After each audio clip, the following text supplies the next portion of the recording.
The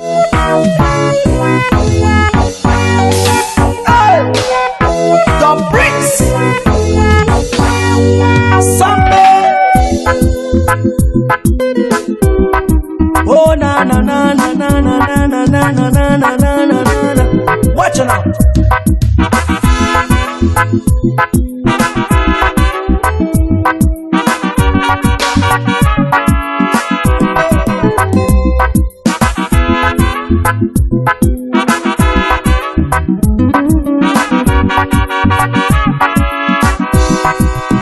Watch me far away, see me far away. Shabada, tell me what you saw.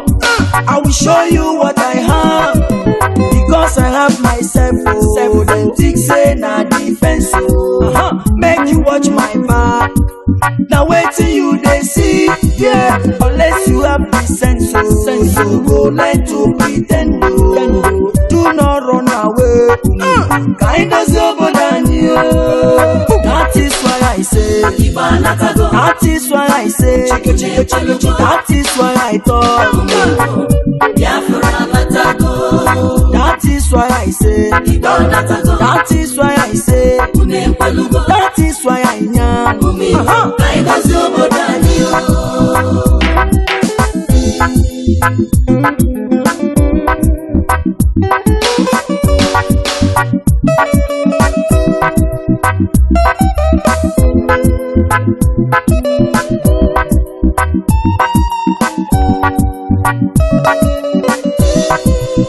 Ohaneze Ndigo, how una dey? I don't come to speak my mind with no delay. Let them know say una eyes clear about una way. Watch out, many things they happen in that country you dey. So some people trouble upon people every day. Even when you dey, you go talk say you know dey. I need to understand why this one bad. I need to understand why this truth apart. The promise that we got and nationalize. The promise we will live and no complaints. Somebody watch me far away. Watch me far away. See me far away. See me far away. Tell me what you saw. I will show you what I have, because I have myself. Oh, then think say na defense. Make you watch my back. Now wait till you they see, yeah. Unless you have the sense, so you go learn to pretend. Do not run away. Kind of over than you. That is why I say. That is why I say. That is why I talk. That is why I say. That is why I say. That is why I am.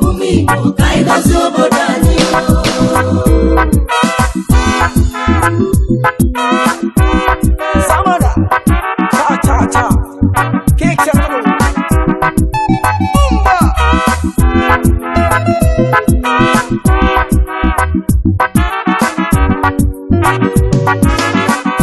See, I come back again to tell people say, now here we dey. We don't come to stay. I say no retreat, no surrender.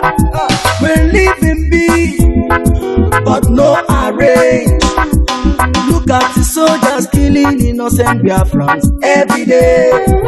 Look at the Kanu killing innocent Christians every day. It depends on you. It depends on you. It depends on you. Chukwuoki Kobiama. Materanyo say maka. Materanyo say maka. I know ginaka. That is why I say. That is why I talk. That is why I am.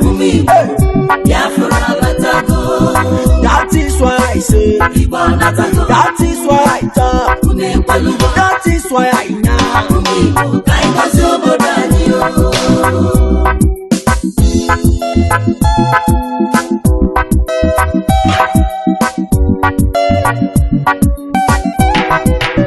Mazi Nnamdi Kanu, Muhammad one. Umu Biafra nile anyisigi gaba niru onye aka ya dọcha weli feneme onye nna ya na-eju n'oyi na-ejukwu kwa mawaja. You are whiter than snow.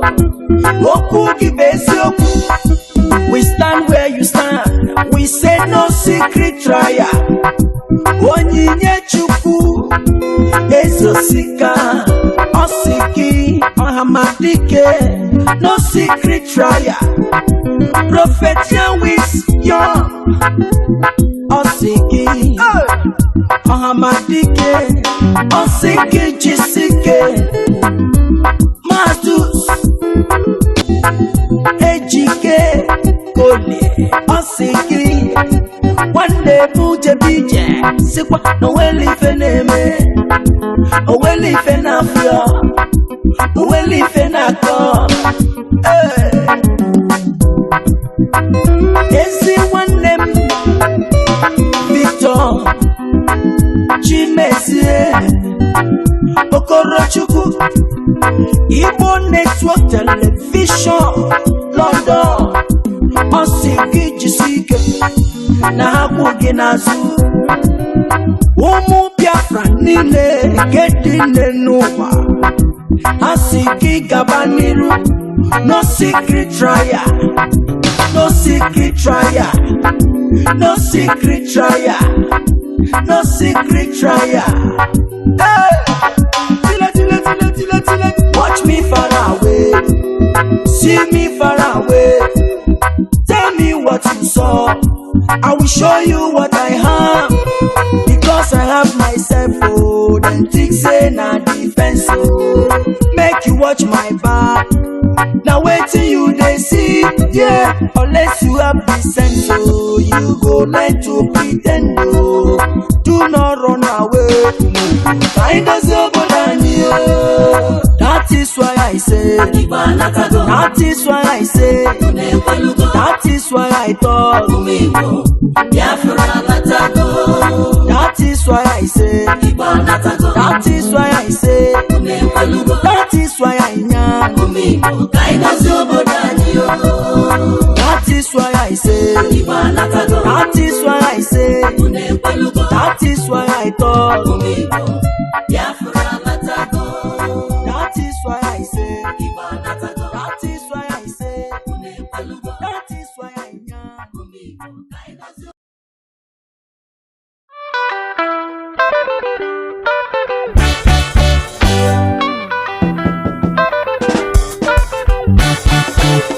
The Prince Sampe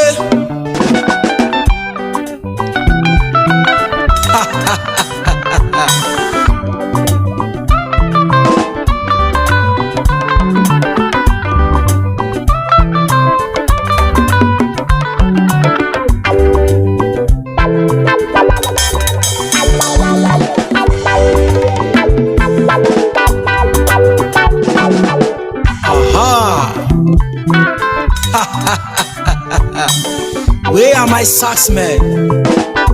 Let me feel it.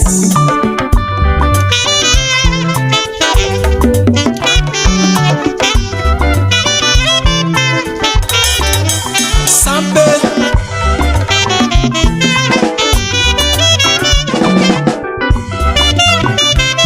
I like the way you dey blow. Now so it don't clear for their eyes.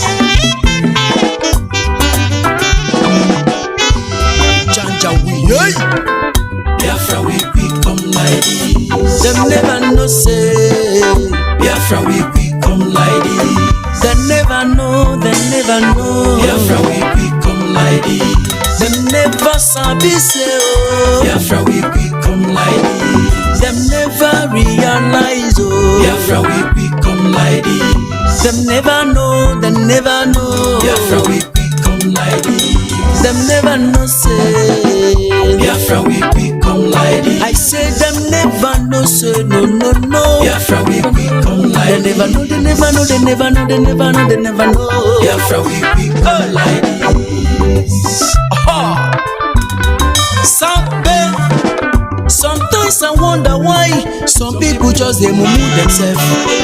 Nigerian government, they just they yeah themselves.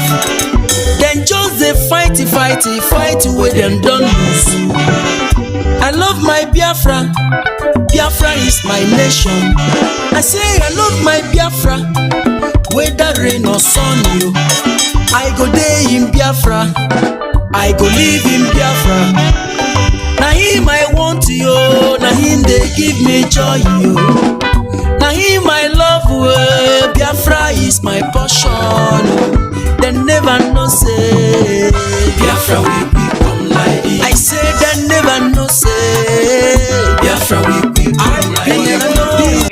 Asem ne bo onye ahụ na-atụ Mazi Nnamdi Kanu aka asem aka gị ga-akpọnwụ osisi ahụ fọrọ Nnamdi Kanu wee tọọ nkwe asem ikuku futuo gị anya ọbụla fọrọ Nnamdi Kanu kwawa akwa alịla asem alịla akọ ya n'anya onye fọrọ Nnamdi Kanu cheta ihe gburu nwa ya gbuo ya maka na ọ bụrụ ya gburu nwa gị Chukwu okike abịa ma asem na belede nyiri dike belede ka o ji amawa dike asem na okirikiri ka a na-agba ukwu ose ọ dị ukwu ose enu na okirikiri ka ndị iro ga-agba Nnamdi Kanu mana ha ama mkpata ya aka ọ sị na kirikiri ka ọ na-ekiri odido enyi ozu n'ọkwado nkirikiri ka ndị iro ga na-ekiri ya mana ha mafụ ya anya asị m na-eje anaba isi ije asị na Nnamdi Kanu ga-eje na ọ ga-ana asị m na inye anaghị eri ọba maka na inye n'ọba bụ nwanne inye agaghị eri Nnamdi Kanu maka na ọ bụ nwi asị na Nnamdi Kanu ga-adị ka echi anaghị agwụ maka na ije ejere bụ ije mmiri ọ bụla eje nkụ asị na ya bụ ije ga-abụ ije mmeri asị m na ọ ga-anata n'udo asị m na ọ ga-abata sirili welere asị m na unu ga-aga kpọnatara anyị Nnamdi Kanu asị m unu ga-akpọnatara anyị Nnamdi Kanu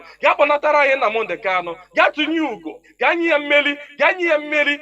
mmeri tụnye ugo n'elu ugo nye ike n'elu ike nye ya ndụ n'elu ndụ ọkwanụ ndụ ka o ji efu n'efufe unu nye Nnamdi Kanu ndụ onwe ike wee kwụrụ jinjin onwe ike wee kwụrụ wee fuo n'ofufe asị na ya kara ka anaghị eri nwa ngwụrọ ihe mere ha ji jide Nnamdi Kanu bụ ka nwee ike wee megide ndị Igbo ka nwee ike megide ụmụ Biafra ka nwee ike wee kwuchi anyị ọnụ ka ha nwee ike wee kachi anyị ọnụ ka anyị ghara ikwu okwu ọzọ mana ama m na dododo Chukwu okike abịa ma ndị nwa na ndị nwe mmiri ndị nwe ikuku ndị nwe anyanwụ mmụọ nna anyị ochie mmụọ niile nwụrụ anwụ ka anyị dị ndụ mmụọ niile ọ kwafọrọ ọbara ha n'ike maka ihi Biafra asị m unu binyenu asị m unu dododo na ọkwa na unu bụ ihe nwe ike a ọkwa na unu ga-eji ọgụ mmụọ ọkwa na unu ga-aga bụori ahịa ọkwa na unu ga-aga napụta ya maka na ihe ọ tinyere unu n'aka anaghị ele ule asị m dododo igiriga ọgụ mmụọ eze nwaanyị niile nọ n'ala Igbo mmụọ niile nọ n'ala Igbo asị m unu binye maka na onwe onye nọ n'ụwa na-anaghị aṅụ mmiri onwe onye nọ n'ụwa na-anaghị eri nnu bụ ihe ụtọ si na mmiri wee pụta onye ọbụla na-eri ihe na-eri ihe dị na mmiri onye na-asa arụ ji mmiri asa arụ onye ọbụla na-eme ihe ọbụla ọ na-eme ji mmiri eme ya asị m ihe ọbụla mmadụ na-eme n'ụwa mmiri ọ na-ebubu ụzọ asị m onye ọbụla kpọrọ mmiri asị na mmiri a ga-agbagbu ya asị m onye ọbụla fụrụ mmiri n'anya ga-afụ Nnamdi Kanu n'anya onye ọbụla fụrụ mmiri n'anya ga-afụ Nnamdi Kanu n'anya onye ọbụla mmiri na-awụsa n'arụ ga-afụ Nnamdi Kanu n'anya onye ọbụla mmiri na-emesa n'arụ ga-afụ Nnamdi Kanu n'anya onye na-aṅụ mmiri na-eli nnu asị m na ọnụ anyị ji wee lie nnu wee ṅụọ mmiri na ị ga-eji akwa okwu ọma n'isi Nnamdi Kanu n'aha Chukwu okike abịa ise. Good morning, good afternoon, good evening, and good night, great Biafrans and lovers of freedom. This is Radio Biafra Hausa service coming to you through Radio Biafra London. Today is the 23rd day of December 2023. And today is Friday. Obochieke. Tabo Obochieke. Therefore, I welcome each and every one of you to welcome your friends and well-wishers, even your enemies, onto this hallowed platform. Do not deny any person listen onto this platform, because this is where we preach the gospel of freedom. This is where we preach the gospel of emancipation. This is where we preach the gospel of liberty, that you shall hear and know the truth, so that the truth shall set you free. Therefore, I welcome each and every one of you once again today. Our leader, the indefatigable leader, Mazi Nnamdi Kanu, who is in the enemy dungeon, in the enemy territory. Therefore, we are here live and direct As I said before, today is 23rd of December, Obochieke 2022.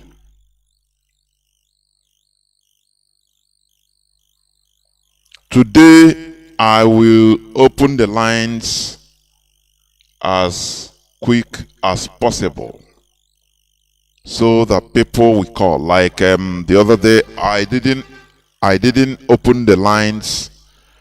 I didn't take much calls, but today I will love Biafrans to speak. Kuruchege, but in the format of reasonability. Kuruchege. What we are doing is fighting for our freedom. Why are we doing it? Because we are not free as a people.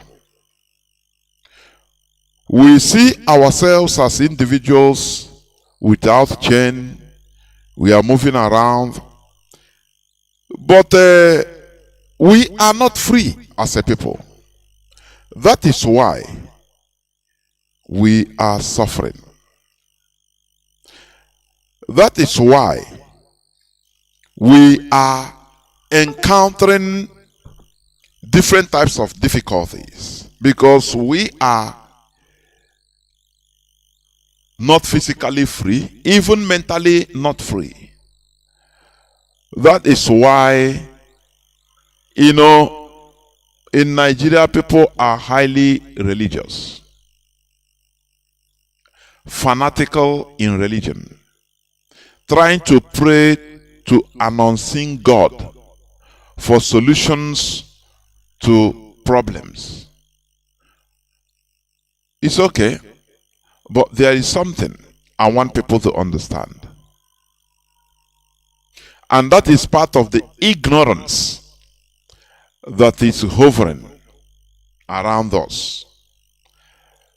That is part of the main number one, ignorance. Why you are seeking the unseen God to solve your problems? Let me tell you. We fail to understand that the God that we are seeing is the government. Can I say it again?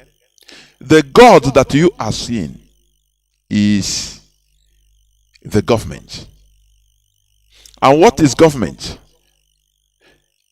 Organization of a people. Organization of a people with one ideology or a common ideology, to maintain a common interest for everybody's good. You cannot have a government without a people. It is impossible. You cannot govern an empty land. Therefore, that is one thing we fail to understand. Government is the God we are seeing. It's the God that we are seeing. Because with the organization, everybody empowers the government in order to represent us, represent our interests, care for everybody, dish out social justice, bring in the normal, common things that are needed by us, human beings. Do you understand? I want to explain this so that to a layman's understanding, why people are being misled in different religions, both Omenala, so-called, going to Okite in order to do ritual for money. Do you know the reason? Lack of responsible government. That is the reason. Lack of responsible government. Because when we have a responsible government, it will take care of all these things that you are praying for God to do to you or do for you. Imagine you are praying to God. You are in Nigeria. You are a graduate. You don't have no money. to start up your own business. You don't have no employed or employable work, no employed work, no work. Now you are praying to God to send you, facilitate you to obtain visa to Canada. I'm giving you an example. And when you have a Canadian visa with ticket and all, you now say, God, I've done it. Let us come down to primary level. What did God do? On your own context, what did God do? God made you to have visa, is it? Visa to Canada. Now, that Canada, that place, that visa, that Canada you are going, you are overjoyed that you want to go. Is God the president of Canada? You know, I used to tell us, let us start thinking something primary things. You think about it. Where you are going, it is still man that made it what it is. You go to Canada, you can have job as you want. It doesn't matter your qualification, whether you are a graduate, undergraduate, even no graduate at all. You can have a job as long as you are ready to work. Why? It is human beings that did it. It is the government, the level of enlightenment of the people that make them to organize themselves into a formidable government that cares for their interests. That is why they are able to build institutions that checkmate people's individuals' excesses. That is the work of government. Do you know that the Prime Minister of Canada, President Biden of America, as a human being, he will like to loot everything, to steal, to be a billionaire, trillionaire in his tenure. But the government institutions prevent him from doing so. It is set up by human beings. Something you can do in your own country. I don't know whether people understand what I'm saying. That is why I urge you, stop disturbing a fairy tale, a God that you never know, you never see, and go into practicality. What we are preaching here is practical, mathematics, science, practical. Start doing something. Contribute your quota so that things will be okay, so that there will be a government, a responsible government, not Nigeria government, because Nigeria is a zoo. So what am I trying to say? I still maintain it that government is the God that you are seeing. Anything, normally you hold the government responsible for your security, for everything, but in Nigeria it is not so. God, you know, people hold God responsible for their security. That is why you see people wearing chosen gown, chosen, the God of chosen. You have to pay money to buy things, handkerchief, sticker for your security. Why? Because there is lack of physical God. That is government. You understand me? Why is it so? Why is there lack of government? Because people are ignorant. People are unable to understand the formation or being part or how government runs, responsible government runs. Here, what we preach is mathematical. Do you understand me? Therefore, what we are striving to do is to have a responsible government. And we cannot have it in Nigeria, because Nigeria has been destroyed using religion, ethnicity, because there are no common values in Nigeria, or no common value. So it is impossible to organize people of different opposing values into a government. It is impossible. Everybody, each part is trying to draw to their side. The hatred and everything is too much. That is the reason why we are clamoring. The same way Europeans, they have different small countries, very little countries. Iceland is less than 500,000 in population. You see Luxembourg, you see Latvia, Belarus, different types of different countries in Europe that are even less than 1 million in population. But this is their secret to peace, to responsible government and peace. Do you understand?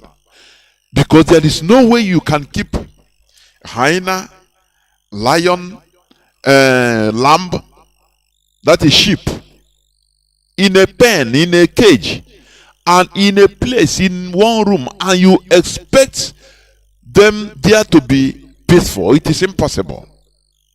They'll kill themselves. That is one thing the Europeans saw. And they disagree to agree, no matter how little the country is, the nation is. In order to avoid all these agitations, they gave themselves the benefit of that. Okay, you want to be alone? Okay. Iceland, from number one person to the last man, they are less than 400,000 in population, a country. But there you go, you see black people, you see Nigerians seeking asylum, being paid the money by the government, working, leaving their country that they don't have responsible governments. Do you see what I'm saying? What we preach here? We want you, if we are talking, do not be sentimental. Stop being emotional to castigate or fall into the propaganda of the Nigerian media machinery, propaganda machine. That this is Radio Biafra. Oh, it's only Biafra. Oh, we want to separate Nigeria. No. We preach to you common sense so that you reason. And when you reason on what we are saying, you can start thinking and see that we are saying something that is factual. That is what we preach here. Reason with your brain and not with your emotion. Please, when you are emotional, you make wrong judgment. Let me go into just few headlines. News that made headlines before I open the lines, because that is what I'm going to do. News that made headlines. Nigeria Customs officer detained for exposing petrol smuggling or petrol smuggling business to neighboring countries remains in custody despite tests showing his kidney disease. Do you see the problem we always talk about? If you want to contribute to your quota in order to sanitize the government in Nigeria, they hunt you down, they kill you, they destroy you. This young man is a Yoruba man. He's a custom officer, a young custom officer, doing his job. He was frustrated because he saw at the border, in the northern border, I think Adamawa border, Chad, all this side, Niger, every blessed day, many tankers carrying petrol, subsidized the petrol from Nigeria. We are crossing into Cameroon, to Chad, to Niger. Many of them. And he said enough of this. He stopped some and detained the drivers and said, no, you are not going to pass. But other came from above, said, no, allow these people to go. He said, no. That is why they arrested him. But before that, he made a video that look what is happening. He showed everything. Now this guy is being put in jail. Now he has developed kidney problems. He's still in jail as a criminal. And Nigeria, the worst part of it is that Nigerians don't give a damn. That is one of the main reasons why people don't fight for Nigerians. They say in Nigeria, government properties or government property or duty, you shouldn't carry it in the head, which is very big wrong mantra. Government work is something you should carry in your head more than even your individual in your private business. But in Nigeria, the reverse is the case. If Nigeria or Nigerians are, if they are not ignorant, if they are wise, they should have come out to protest for this guy to be released. But they will not do it. They will start checking his background. Oh no, look at this man. He want to save everybody. Go now, go. He will die in jail now. Now what for you? Instead of making money himself, he want to make. That is the reason why there is no electricity in Nigeria. That is the reason. Are you hearing what I'm saying? I'm just taking it coolly so that what I'm saying will sink into your skull. This man, you see people now say, oh, he's a Yoruba guy. They'll start trying to his background. He's a Yoruba, he's this, he's that. Trying to remember, oh, this guy, now why wicked, the guy wicked, now why spoil people's business. This is the mentality of Nigerians. That is why, before you have a responsible government, the people must be responsible. Responsibility comes through enlightenment. Nigerians are irresponsible. People think that you can make it, through your own power without government in Jesus' name, and that's it. This is ignorance to the highest level. Ignorance. This man is languishing in jail. Owombo John, he's languishing in jail. Why? Because he exposed the reality to Nigerians in order to save Nigerians. But lo and behold, Nigerians are not reacting. That is why I call Nigerians dead bodies. Nigeria is dead. Nigerians are dead bodies. They can never react. Instead, everybody is going on his own thing. Nah, no, mind. I beg, reconcile you. Go to church, go to a mosque and pray. That's it, and God will see you through. Sometimes I look at it, I say Nigerians are more than 2,000 years behind Europeans in thinking. More than 2,000 years behind. I'm telling you. People are praying, let me have money, miracle money, shrine money immediately. Don't worry, we'll remember you people. Because this is not an Igbo tradition. When we say upholding our values, go back to your roots. Now you see hyenas waiting, trying to take advantage. Oh, this is our Igbo tradition. Come, I'll do you miracle money. You are simply a charlatan. This is not our tradition. Our tradition cherishes working hard. It cherishes working hard, not making money. All these things, they learn it from abracadabra in the church. Go and, do sacrifice, sow seed, and tomorrow the seed will, and you manure and water the seed. And after some days, you'll be money that you didn't work for. will enter your account. Is it not what they preach? Money that you didn't work for will enter your account. Now tell me, what is more ritual, money ritual than that? Ogwego kanka. What does it? Where is it? That is where they learn all these things. As long as everything is focused on money. So what am I trying to say? Nigerians are perishing because of lack of knowledge, ignorance. That is why Nigerians are perishing. No electricity in this 21st century. Let me go into another news headline. How Nigerian Army Commander, I will read this one a bit.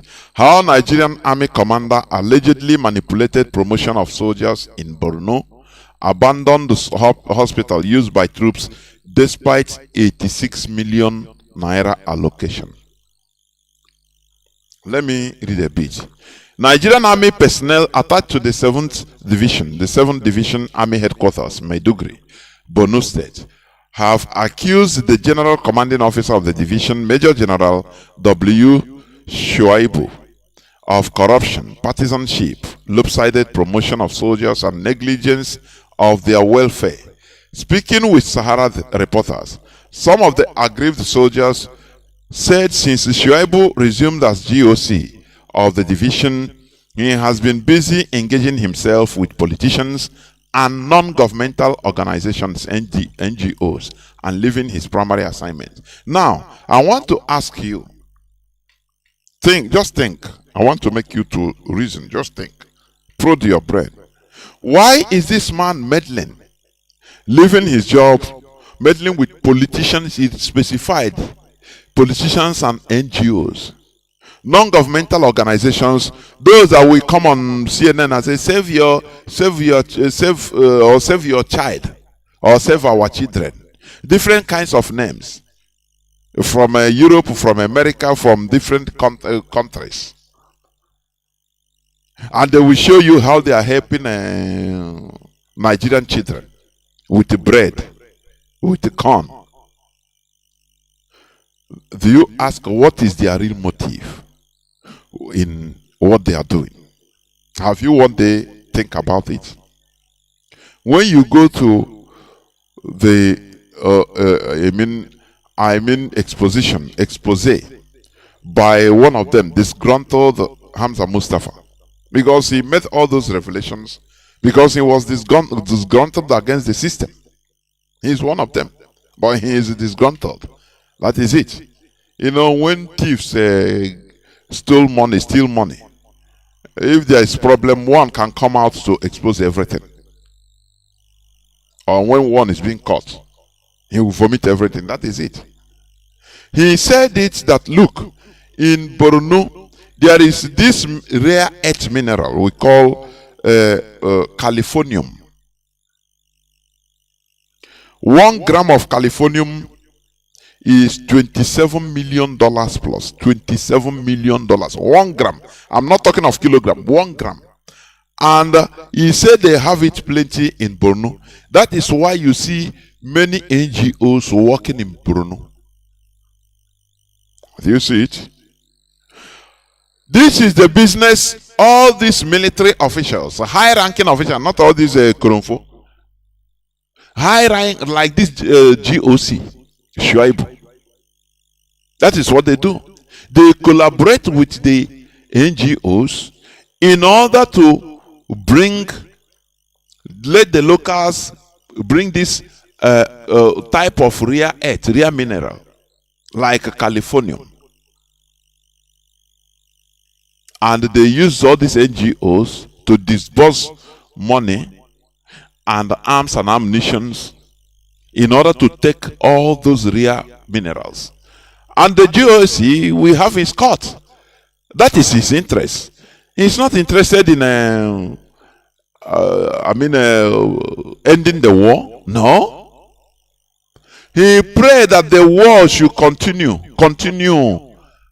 You know, the same way some people that want Biafra not to come, IPOB to remain moribund, so that Kanu had in charge of money. Because if Biafra come, well, their means of livelihood will be cut off. So they will be doing so. It's a politics, it's a political game. They will come, IPOB one for. You don't know that they don't want Biafra to come. They want things to be going like this so that they will be in charge of money. If this agitation goes for 100 years, they are very happy. That is the same thing with this military GOC. He collaborates with all these NGOs, politicians, in order to get all these rare minerals.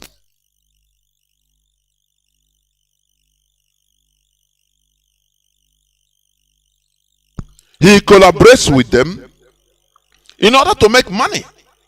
To hell with people that are dying. Do you understand?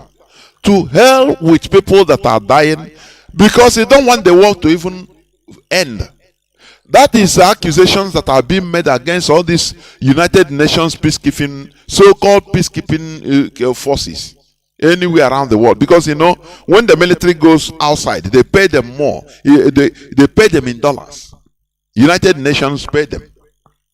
That is why in Nigeria they bribe to be sent to Somalia, to be sent like during Liberia war. I know many people, they say they bribe to be sent to Liberia because they pay them in dollars, and they can racket with the rebels, people that they are fighting, so-called. They racket with them. I know some of them that are my friends that tell me all these things direct. Not they say is what they did. So they pray that the war doesn't finish. That is the example I gave. In this struggle we are in, there are some people that are cashing in on the struggle. But they will come and shout to you, people are dying, we want to make Biafra. But they want, inside them, they are praying that this agitation continues forever until they die. So that they will be in charge of, they will be where money is. That is what I'm telling you is the reality. The heart of man is evil. It's only you that knows what you are harboring in your mind. Forget about you can come and play politics of the mouth. Forget about it. That's it. So we should be careful. That is what this GOC is doing. They will go a gram of californium, $27 million. Maybe the GOC will get his own. Now he will go and arrange with all those Boko Haram and the locals, they will mind this. And look, this thing is radioactive. Radioactive. Cancer, that is why you have all these diseases everywhere in Borno. They don't know what is killing them.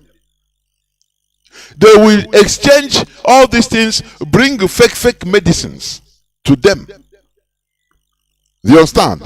They will bring fake medicines to them, give them little money, maybe 10, maybe 100 grams. They give them $100,000 plus small arms and ammunitions, and they are happy. And the GOC will collect his own share.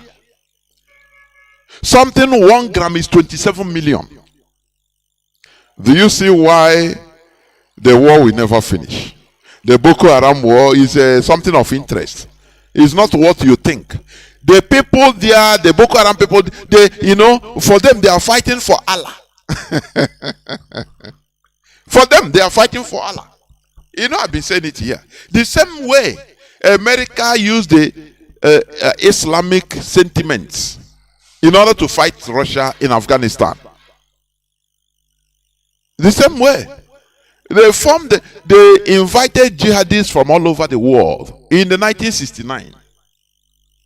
They invited them using Islamic sentiments. That, you children of Allah, go and they start quoting surahs of Muhammad al-Wahhabi. Spreading it. You have to defend your faith. They rallied both Arabs, Africans, everywhere around the world, Muslims, to go and fight. That is when they started this Mujahideen. Mujahideen.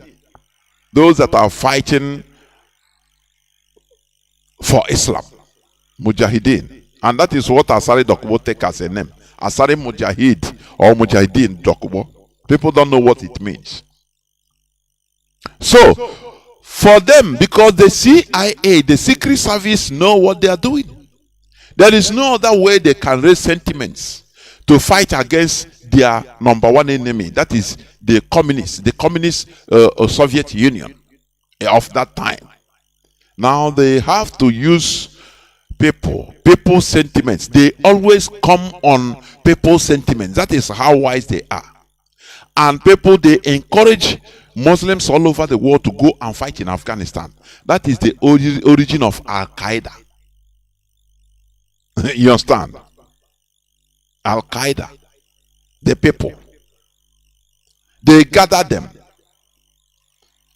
When you ask them, they don't know that they are being used to fight. America is using them to fight their war. But for them, they are fighting for God. Do you see how this world is? Do you see how this world is? That is the reason why when we talk about going back to our roots, please think deep about it. Going back to our roots, it's not about this kid that you are seeing. Only person that is doing all these things in the showing you how you can do ritual and make money, see your kid walk, go this and that on the internet, on social media. That person is a charlatan. Simple. It's fake. It's not our culture. What I was saying, that is why, when they brought, I've explained this. When they brought Christianity to our land by Buxton, one Buxton, Buxton, it is not what you think. Their motive is exactly the same motive of Americans to use Islamic Mujahideens in order to fight their enemy. They are using you, but you don't know. But for you, you are worshiping God. You are doing your service to God. When they brought Christianity, it's the same motive. The same motive. Colonize these people mentally. Let them know that we are worshiping God, but exploit them. So that when they turn to rise up, when they want to rise up and say, no, what are you doing? You are taking things from Allah. They say, no, you want to sin against God. Continue praying. And they keep you busy while exploiting you. That is exactly the same thing. It became our character. It became now our religion. And people now are ready to defend and die for it. If you tell them no, there is an ulterior motive behind what they you are talking, no, you is anathema.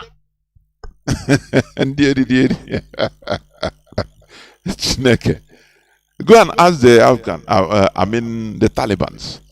That is it. They formed and used them. As long as they pursue their enemies, Soviet Union, that is okay. If they want to let them finish there, that is not their problem. That is not American problem. Their objective, they have defeated the communists. That is their main objectives. All these other ones, they can be managed. Do you understand? So this GOC, why will he care for his soldiers? And these people that are talking, they have guns. That is why I say, Nigerians are low life. These people, these soldiers that are talking, they are not mentioning their name, which is understandable. But do you know who they will, instead of them to blow the head of kill their GOC? One person can do it. Cock his gun, no person will know. You have rifle.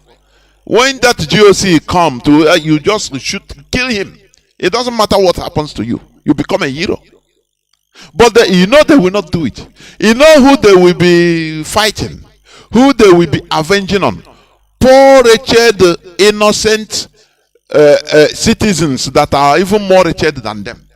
They will go on the street and start molesting people, start collecting, stealing from people that are suffering like them. That is why I say Nigerians are animals. You see, military, every time the military, they are complaining. Why not be killing all those officers? Why? No, they cannot do it. That is why I like the concussions. They have red line. They have red line. There are things you cannot do. One person will blow you off. He don't care whether he dies after. I love their character. And Arabs, I love their character. There are things they cannot tolerate. Instead, they tell you, instead of us to tolerate this thing, we die. No problem. It's better. And he will do it. He dies. It doesn't matter.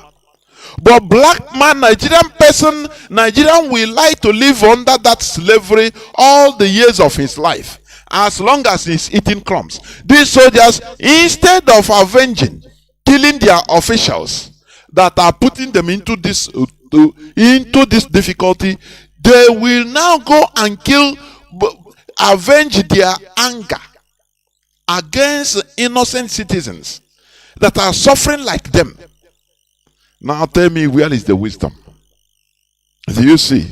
Where is the wisdom? They have guns. It is on the street. Then when they come on the streets of civilians, innocent civilians, now they will start saying, oh yeah, stop, I will kill you, nothing will happen. And they will kill you, they will beat you, they will slap you. They will, we are military, we come from, we are fighting in Borno. But they are dealing with them. They don't give them their dues. And they leave. Those people that are doing all those things are little in number. They are not only one GOC, maybe with his 2 or 3 captains, other following him direct, that are helping him. 2 people can plan. Even one person can plan and keep it in his mind, because you cannot. Boko Haram can kill you. You have your gun. Anytime you target him, do as if you are the most loyal person. Salute. But when you just target, you shoot him and kill him. When you kill him, before even they kill you, you wrote why you kill him, so that others will be at fear. You see, at least fear will catch others and say, oh boy, if you do this thing, now wow, any person can kill you. But Nigerians, they cannot do it. They will never do it. Instead, they complain and do nothing. They will go and avenge on people that are suffering like them. Tell me why you want to be with those type of human beings on earth, on low life human beings, people that have no red line, people that have no dignity, no class. Tell me. In Nigerian military, they have been complaining complaining. These are people that have guns. These are people that have access to grenades. These are people that have access to explosives. But no way. They only complain. And when they come out to civilians, now they avenge their annoyance against the civilians. That is terrible. I'm telling you, it is terrible. What we do here is to change the way you reason. Because if you never start telling, acting like mad people against all these people, against all these officials, these politicians that are putting the lives of people, everybody,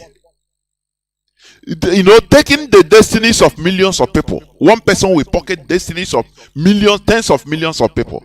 And all you do is complain.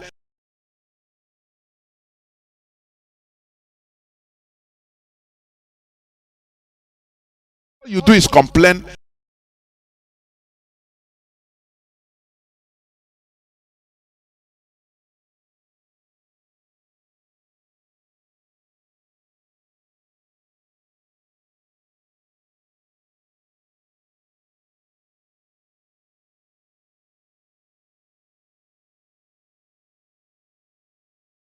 Has been looted and nothing.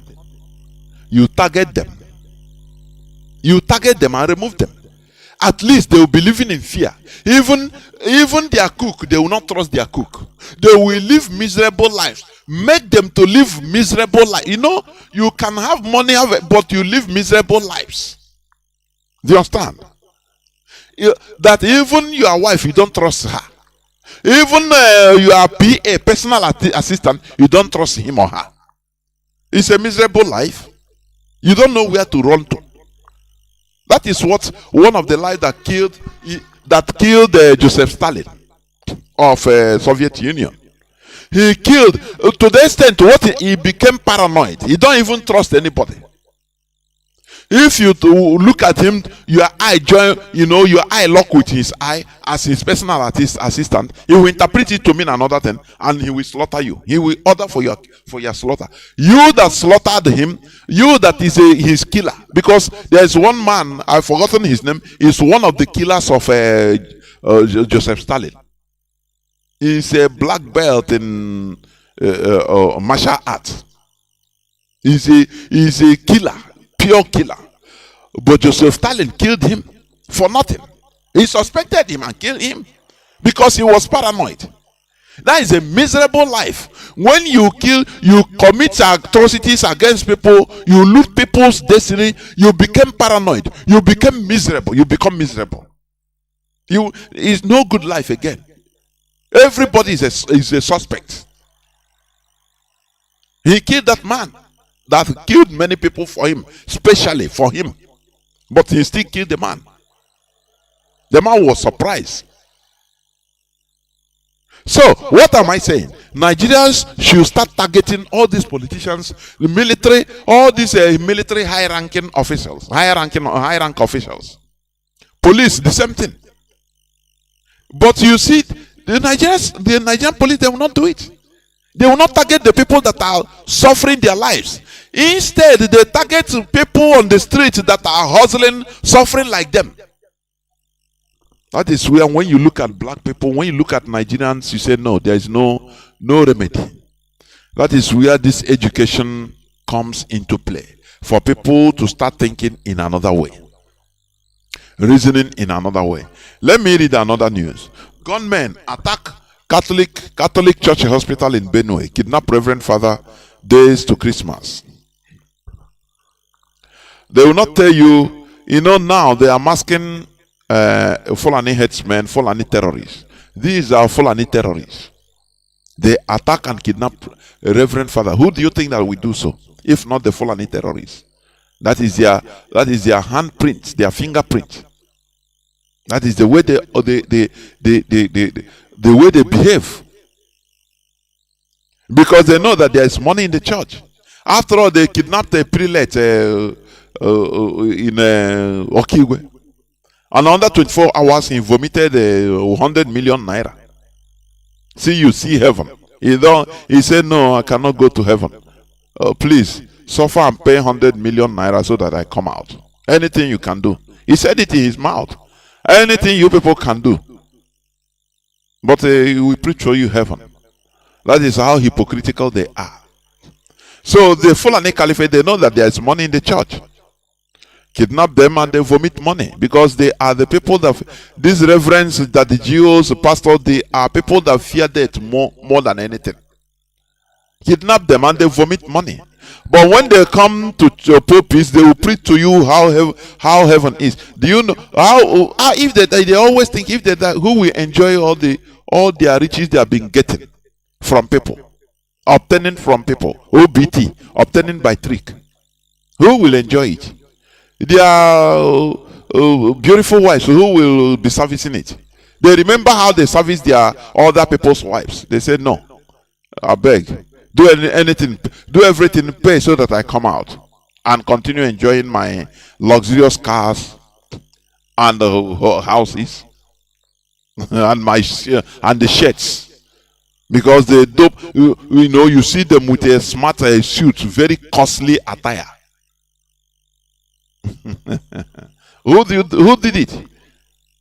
Reverend Father Mark Ojotu. Okpoku local government area of Benue State. If care is not taken, this is the Igbo speaking part of Benue, Biafran side. That is it. It's where they commit all these things, mostly. But who cares for them? If not for IPOB. If not only IPOB.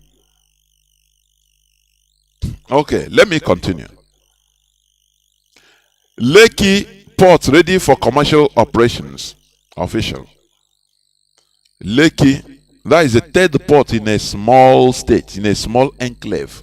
Whereas there are seaports every other. You know, when I say God punish Nigeria and we continue punishing Nigeria, I saw even in the news a container fall on cars and people died, killed the people.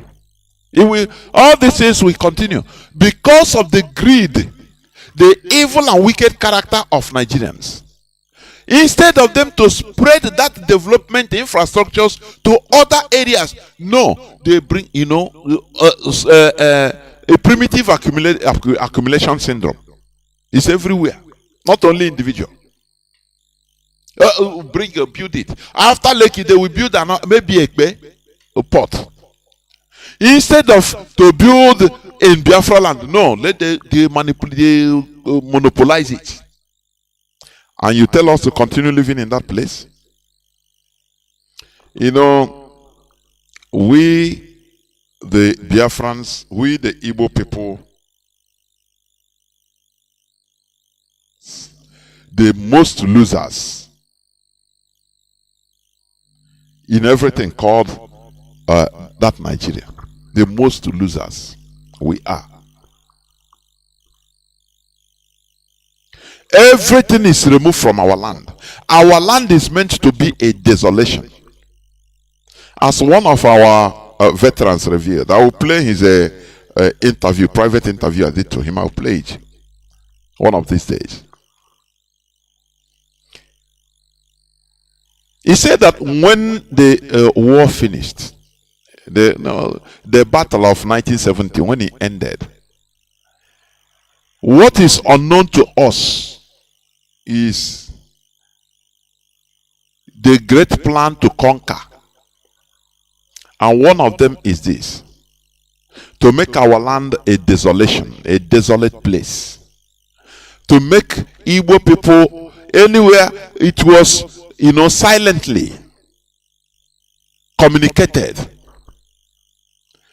that everywhere, every part of the country should welcome Igbo people.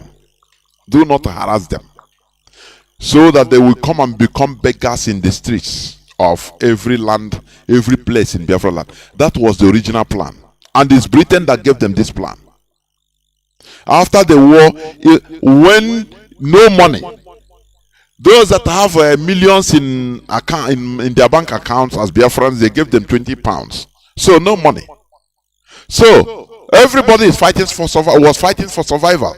So they say, allow them anywhere, even in Zungeru, allow them to go back. Don't worry, you see, they will start begging. They want to see Igbo beggars in the streets of Nigeria.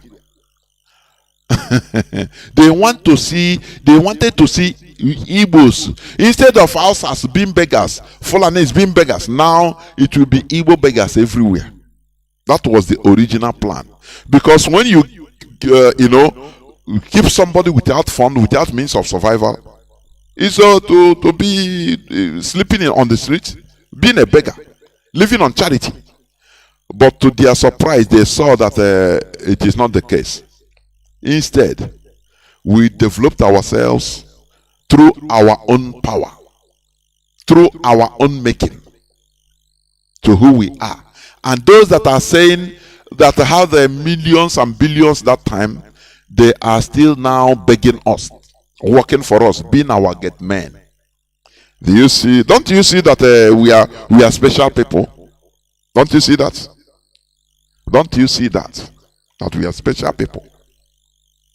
We cannot beg. We cannot beg. But that was the original plan of the British, to make us become laughingstocks. The only thing I can see they succeeded in doing is to remove the dignity of our women today. That's it. Turn our women, our girls into harlots. It's their policy. You understand? But all these things will be corrected. All these things will be corrected. We must continue. Lekki Port ready for commercial operations. They built a Kanu Wharf, Apapa Port, Apapa Wharf, and now Lekki Port in a space as little as Lagos. So that in the whole of Nigeria, everything will depend on Lagos. They know that we are people that makes use. Igbo people are people that mostly make use of the port for exporting and importing for different things. Now, do we have natural ports in our land? Yes, we have. Now, why don't you develop it? No, because Igbos, it will make our land to be economically viable. So they say no. Instead, even if good luck, hold up in Lagos is at standstill, let everywhere be a standstill, but put everything in Lagos. Have you forgotten what Kunle and Alhaji discussed? That the Igbos, they make us economically nothing. That will be nothing economically. We know when they plan, the God of our ancestors plan another thing for us. After the Civil War, they thought they want to turn us into beggars. Today, what happened? Go to our villages, you see buildings.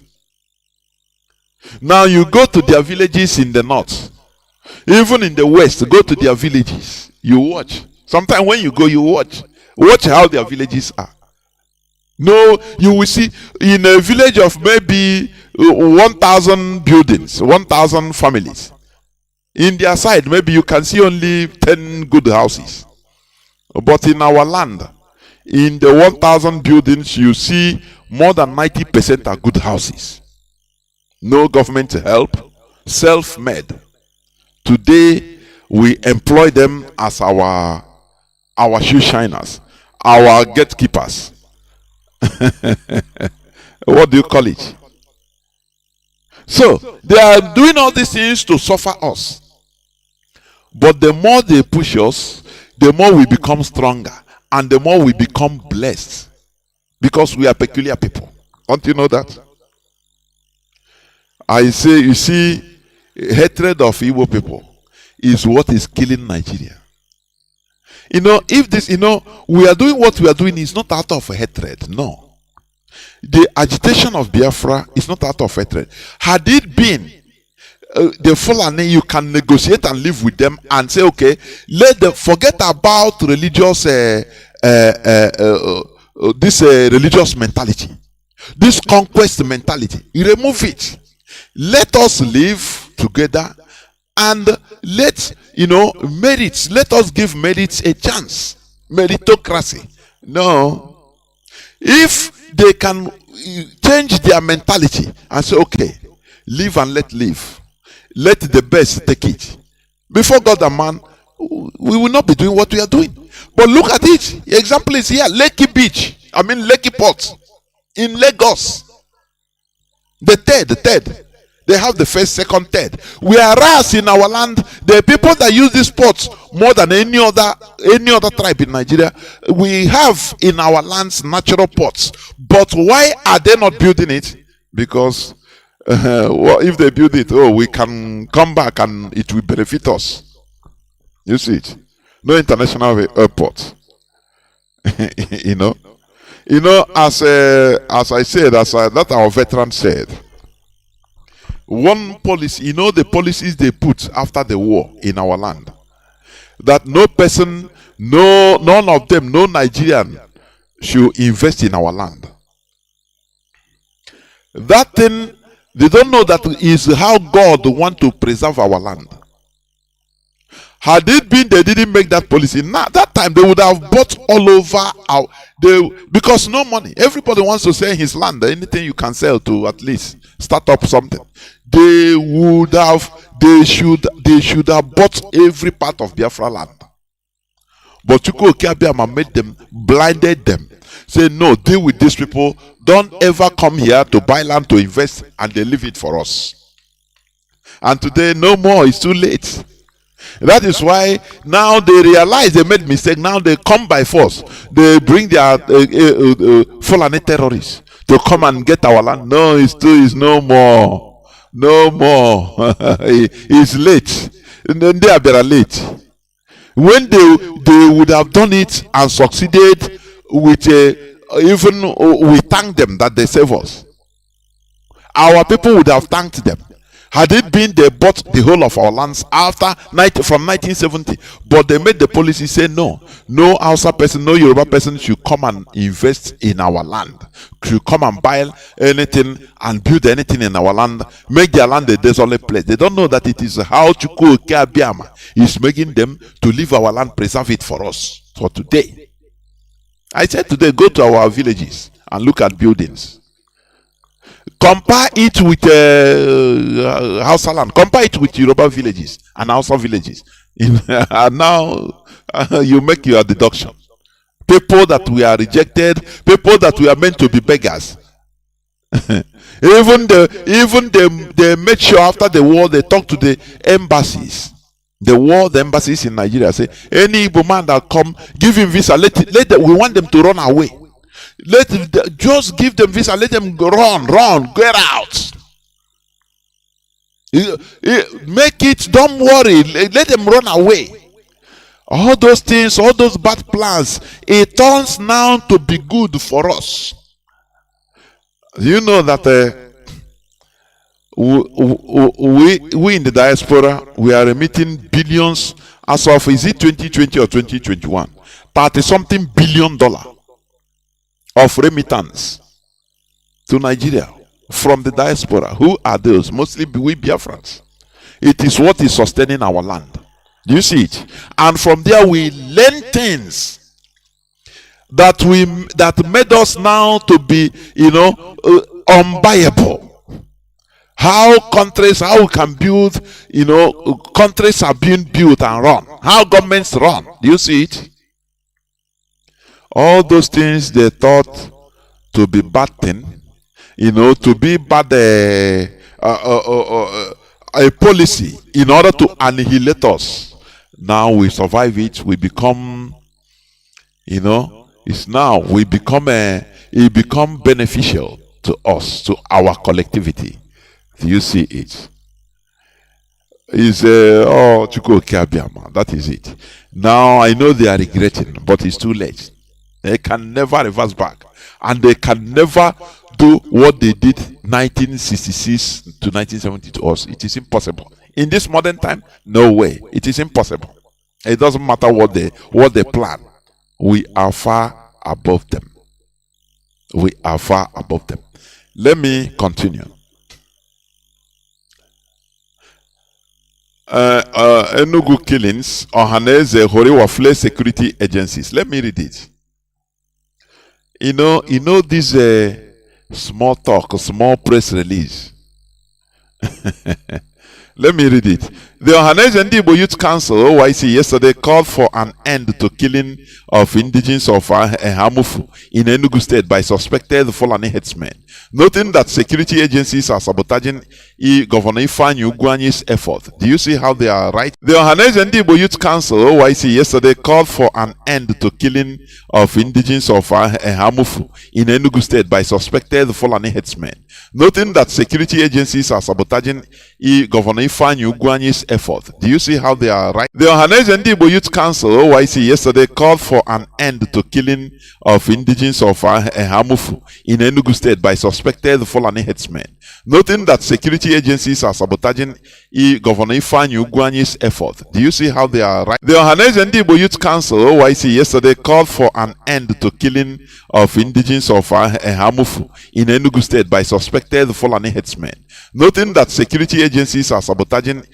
Governor Ifeanyi Ugwuanyi's effort. Do you see how they are right? The Ohaneze Ndibo Youth Council (OYC) yesterday called for an end to killing of indigenes of Hamufu in Enugu State by suspected Fulani headsmen, noting that security agencies are sabotaging Governor Ifeanyi Ugwuanyi's effort. Do you see how they are right? The Ohaneze Ndibo Youth Council (OYC) yesterday called for an end to killing of indigenes of Hamufu in Enugu State by suspected Fulani headsmen, noting that security agencies agencies are sabotaging Governor Ifeanyi Ugwuanyi's effort. Do you see how they are? The Ohaneze Ndigbo Youth Council (OYC) yesterday called for an end to killing of indigenes of Ehamufu in Enugu State by suspected Fulani headsmen, noting that security agencies are sabotaging Governor Ifeanyi Ugwuanyi's effort. Do you see how they are? The Ohaneze Ndigbo Youth Council (OYC) yesterday called for an end to killing of indigenes of Ehamufu in Enugu State by suspected Fulani headsmen,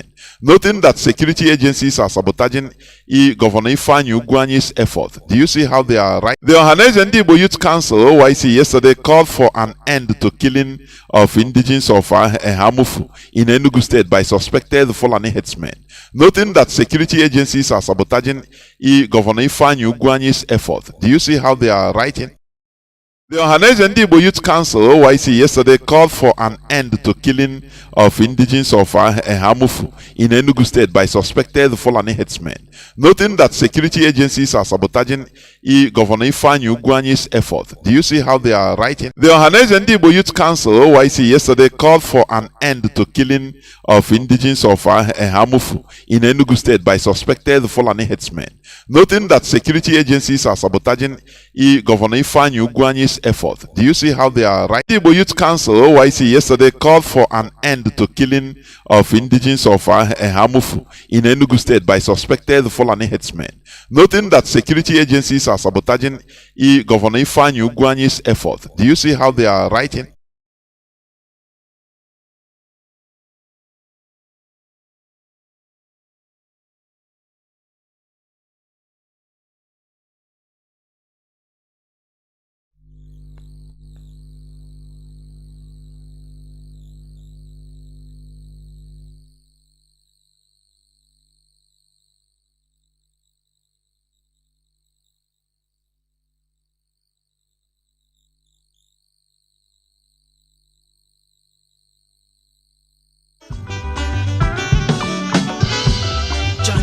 Biafra, we become like this. Them never know say Biafra, we become like this. Them never know, them never know. Biafra, we become like this. Them never sabi say oh. Biafra, we become like this. Them never realize oh. Biafra, we become like this. Them never know, them never know. Biafra, we become like this. Welcome back. This is Radio Biafra Hausa service. I'm sorry for the perturbation, but we are back on air. There is some perturbations here on this my system, so but it's back. So we must continue. I think my voice was repeating, but I am back. I am sure. We must continue. So as I was saying, I was reading about this news headline, Ohaneze Enugu killings, Ohaneze Horiwa, flay security agencies. Let me read it a bit. The Ohaneze Youth Council, OYC, yesterday called for an end to killings of indigenous of Eha Amufu in Enugu State by suspected Fulani headsmen, noting that security agencies are sabotaging Governor Ifeanyi Ugwuanyi's efforts. Do you see how they are speaking it, talking it very light? Very light, you know, because they are not I mean, their siblings are not involved. They are not victims. No. Do you see it? Do you see how bad it is? Stop killing a harmful people. They put it on a just press release only. Whereas the Fulani, they know how to shout, make noise, propaganda, go to the camera and speak. What prompts them not to call channels television, all this Nigerian media, and talk, gather and speak vehemently on what happened in Enugu? Why they couldn't do that? Because you are not there. They don't care for you. They are just there, Hanez and Igbo, just to use us to collect allocations for themselves. That is the only thing. In a statement by the national president, the president of OYC, Okun Nabuike, the group commended Ugwanye for his efforts in search of solutions to the carnage in Ehamufa. Oh, ndị Igbo, hell, Chineke kwere ndị Igbo sometimes and say, oh no, Brian self or Canodia. They are commending Ugwanye that he is making effort to search for solution. He never get any solution. He is not even searching for solution, but he is making effort. He is trying to muster effort now to start searching for solution. Now they are saluting him already. Ndibo, Chief Security Officer of a state. Do you used to see how Governor of Benue State used to talk? Come out on television, national television, and speak. They used to see how he speaks. Now Haneze is thanking the governor Ugwanye for his efforts. He's making effort now to try to search for solution. Not that he has seen for the solution. No. You understand? Now he never starts searching. He is trying to make effort to start searching for solution. Now they are thanking him already. Do you see how bad it is? Do you see how bad it is? And the people are slaughtered in our own land. You know, Mazi Chinasaworu said it. He let it be known. IPOB must avenge for the lives of our people. Fulani can never kill us in our land and go scot-free. You know what Rufai said? He said the Fulani, why, you know, any Fulani life that is being taken is a debt that must be paid, even if it takes 100 years, that they don't forget. IPOB never forgets. We are not Ohanes and Igbo that is thanking somebody in advance for making effort to try to search for solution to the killing and massacring of his people every blessed day for the past few weeks. Oh. The Ohanese youths, however, allege that security agencies are not doing enough to deal with the situation in the area despite support from the state government. Now I ask, why then is the Bubago? Why? Why is a Bubago? It is something you have to be asking yourself.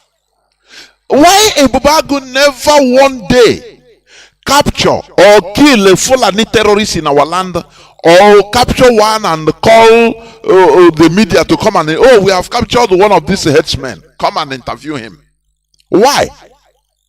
Now you ask yourself, why Ebubag? Now there you start understanding why Ebubag was formed.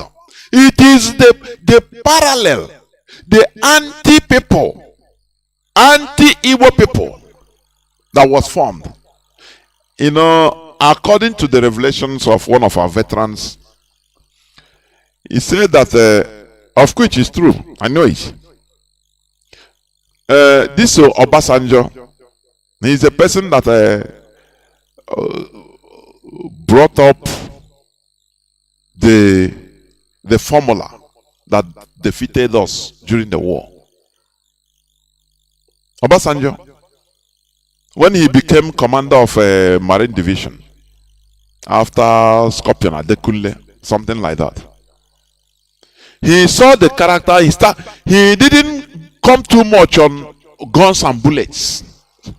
He started compromising our Biafran commanders, turning them using money and favors. After when he found out, he went back directly to Gowon and reported to Gowon that, look, we don't need guns and bullets to win these people. What we need is money. Finish. These people, money is what is needed to trust me, and that is what they did. They pump money. Now commanders, our military, any person that they captured, they turn him, give him favors, give him money, make him be living good life, and he will vomit everything. They will turn him. People, his comrades in Biafra army will think that he is the same person. He will come and be giving information, being double agents. That is it. That is why Gowon made that statement that had it been I knew I understand the Igbo people, I wouldn't have fought this war with military. It's war, it's money. Is it not what is going on today? Dave Omah, he boasted that we dig out that clip. He boasted, he said that IPOB that is going to flow in, that he's going to bring on parallel IPOB, that we counter IPOB from inside the IPOB. Have you forgotten? He made this statement, I think, 2020.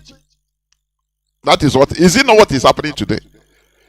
To give others, counter orders against IPOB. When IPOB give us, they give counter order in order to confuse the people. They put sit at home 5 days in order to make people confused, suffer, and start say grumbling and turn against IPOB. That is Dave Omah. That is what he said, and that is what is happening today. Our leaders say, "Will you that is talking about give us gun, give us gun." Can you resist propaganda? Propaganda can come through money, financial inducement. When they corner you as a fighter, as a soldier, now they corner you, they give you, say, leave this thing, say your people, you are suffering. You die now, you die. Leave them and give us information, supply us information. Behave like you're a fighter like them, or give us information. And we'll be giving you money, giving you anything you want. How many of us can resist it? This type of offer. When I look at Biafrans today, Igbos today, I say no. How many percentage of people can resist it? How many? Don't you see people like Pastor Jack? When he come back like he will talk like a human being. Mazi Nnamdi Kanu is our leader. But with a little touch of money, only call. He have contacts. A call from America. He started dancing the other side. Do you see it? That's why many of our people's talks, I might be wrong anyway, but I don't take it serious. I don't, not everything I take serious again. Because when you bring something, they'll be laughing and talking another thing. You see the real character in the person. You understand? You understand me? So, this is what is going on. Why have we forgotten? I said, therefore, my governor, still the present governor of Ebonyi State, he said, if IPOB did not stop, if Mazi Nnamdi Kanu did not stop what he's doing, what IPOB is doing, agitating for Biafra, he first of all said that Ebonyi is not part of Biafra, and we dislocated that. Now he said, okay, you people want to put sand inside my gare by making me miss 2023 presidential candidate. Now, we shall, if IPOB didn't stop what they are doing, that they will bring up IPOB from inside IPOB, but parallel to IPOB. Is it, this man said it open. I will bring out, another day I will dig out this clip and play it so that you hear. Is it not what is happening today? That is what somebody can come up here and start telling us, yeah, why not work with this person? Why not? Are you crazy? Because our people don't listen. They listen, but they are 15 minutes people, according to Mazi form. Our people. We are, highly sentimental. Once we react like a dog, wriggle our tail. Hey, Mazi Nnamdi Kanu, I'm at your back. I'm in your front. I'm in your back. Hey, that you don't know. You think it's a human being talking. You don't know that it is only sentiment, emotion talking. Tomorrow he will start asking questions. This thing self, I become confused though. You say, but are you not the person that said this thing yesterday? You have forgotten. He said, this thing looks confused to me, And when they corner the person, they promise him $100, he start talking another thing. But you see, is the person that was speaking like anything the other day. And you say, but what is this? What is this? What is happening? You understand? So, what am I trying to say? We must be consistent. The way Ohaneze Ndigbo is going, if not Mazi Nnamdi Kanu and IPOB, they would have sold us. These people are more dangerous than even the Fulani. They say they are thanking the governor of Enugu State, Ugwuanyi, for making effort to trying to search for solution. He never even he's making effort. He never even start searching for solution, but he's making effort. Just like a mother now warm up. He never go into the boxing ring. He's warming up. He just wake up from sleep. So that effort is making in order to try to search for solution to the carnage in a Hamufu. They start thanking today. Now, why is he the chief security officer of that state? Somebody that should come out and organize people. Do you know that a governor can even organize protests under Nigerian constitution? And protest and say, no, we not agree. What is happening in our land? How are you killing my people? When Buhari left Buhari, when he was not in power, I think 2014 or 13, when the Fulani headsmen they started their problem in Olufalaye farm in, I think, Ondo, Ogun State. And they killed some Fulani there. The Fulani started the problem as usual. Buhari, he is not a government official, but he flew and met the Yoruba leaders and asked them, why are you killing my people? That is what is called a leader. I will not deny it to them. A leader. But our people, they will always Nigeria government, Nigeria military do try very hard to protect the lives of people, and they are slaughtering our people. As he said, tomorrow they will come and slaughter our people. Nothing. Oh no, why are you slaughtering our people now? Make effort. I called GOC and he is not he wasn't picking my call. And Ohaneze was already thanking him for at least making effort to call GOC that was not answered. Do you see how pathetic we are in that zoo called Nigeria? They rendered us to become useless, powerless, toothless. But when it comes to killing their own people, now tell me, why did they form a Bubago? Amoteku. Every time you see, they say Amoteku intercepts and captures some Fulani headsmen. Or Amoteku of Yoruba. Yeah. But a Bubago, what do you do? What do? They send them to kill their own people. They don't care about, they even support the Fulani headsmen. Do you see it? Imagine that it is the cows. I say the cows of Fulani headsmen that we are killed. Ugwuanyi will come and start. I will pay. Don't worry. Hey, I promise everybody. Those people that I will bring them to. Before 2 days, he will kill some people, some boys, and I said, no, look at them. They are the people that killed. But I will pay each cow. I will pay millions of naira for each cow. But when it comes to the killing of their people, they become toothless bulldog, powerless. They cannot talk. They cannot even organize their people into action. No way. It's normal thing. Sometimes why are we in this piteous situation? People that we are, the sons and daughters of Ekumeku, we are now in a very piteous situation that ordinary Fulani men will come to our land to slaughter us, and all that matters, people will be playing politics about it. Ohaneze say Governor Ugwuanyi is trying to search for solutions, so cool down, be law-abiding citizens. He has released 10 million naira to the community, to the victims. Okay, so we will come. Another day they will slaughter, and they will come out to talk rubbish. How is the mighty fallen? I used to say this. How is the mighty fallen? Nnabuike, who noted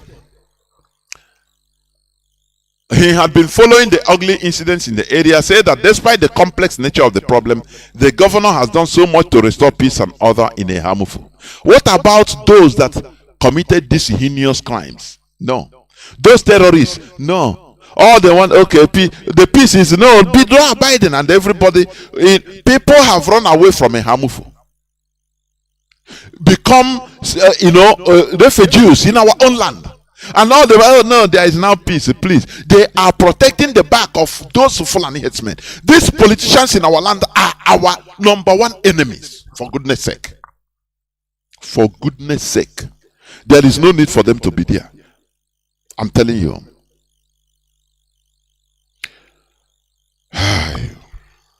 We must continue. We will continue. It is better we die standing than living 1,000 years kneeling down as slaves. But all these politicians, the reverse is the case. They want us to live like slaves. They are living like slaves. So they want all of us to be like that. No, it can never happen. It can never happen. Now, there is also Christmas. Pope asked Nigerians, others to donate their savings to Ukraine. Do you see? It's a news. It's pathetic. Pope asked Nigerians, others to donate their savings to Ukraine. As a Christian, whether you are a Nigerian, whether you are everywhere, donate. Donate your Christmas savings. Do your Christmas low key. Donate the excess, the others to Ukraine. These are, the real human beings. People that were massacred in a harmful, they are the animals. After all, how do your people take their life? Ohaneze ndị Igbo have written a just simple congratulatory message to Ugwanyi that you are doing well, you are there, they come and kill your people, so congratulations. We thank you. Only just try anyway, try. How many times now? So, when you don't cherish your own life, the life of your own blood brothers and sisters, will foreigners even look at you as a human being? They look at everybody as animals. Now, Pope is calling on people, everybody, including Nigerian, as long as you're a Catholic member, donate for real human beings, care for them. Ukrainians, these are real human beings. You are not a human being. Just compare the letter, the congratulatory message of Ohaneze Ndibo to Ugwanyi concerning our people that were slaughtered. No noise. Everybody, what they go in, whenever all these things happen, they will send the military to go and keep people, hold everybody down so that you don't react. You die in silence. Don't cry even. If they hear you crying, they will shoot and kill you. They don't make noise. They don't want our people to make noise. Only IPOB. Now, that is why Pope is telling everybody, real human beings are dying in Ukraine. Please, remain some savings, send money to them, and you will see Biafrans will, through their church, they will tell them, Ukraine. You see, useless animals we go and give in a church. Oh, Chineke. I say animals. They will go and give. Ukraine. Otishi ekpere Russia na ama hochiko ekpere. Lena aleka na ekpere mmadụ ekpere. Ebe nwere ọkụ nwee mmiri, ndị nwere nuclear weapon, nwee anything. Ị na-ekpere ha ekpere. Lena aleka, lee otu echiri eriri ayi without change. I'm telling you. We continue repeating this until ona adabagi na medulo blengata. Pope is calling for real human beings. He's talking for real human beings. Who are you? You know, it's when you make noise that they will know that, oh, things are happening. Black lives matter in America. Why?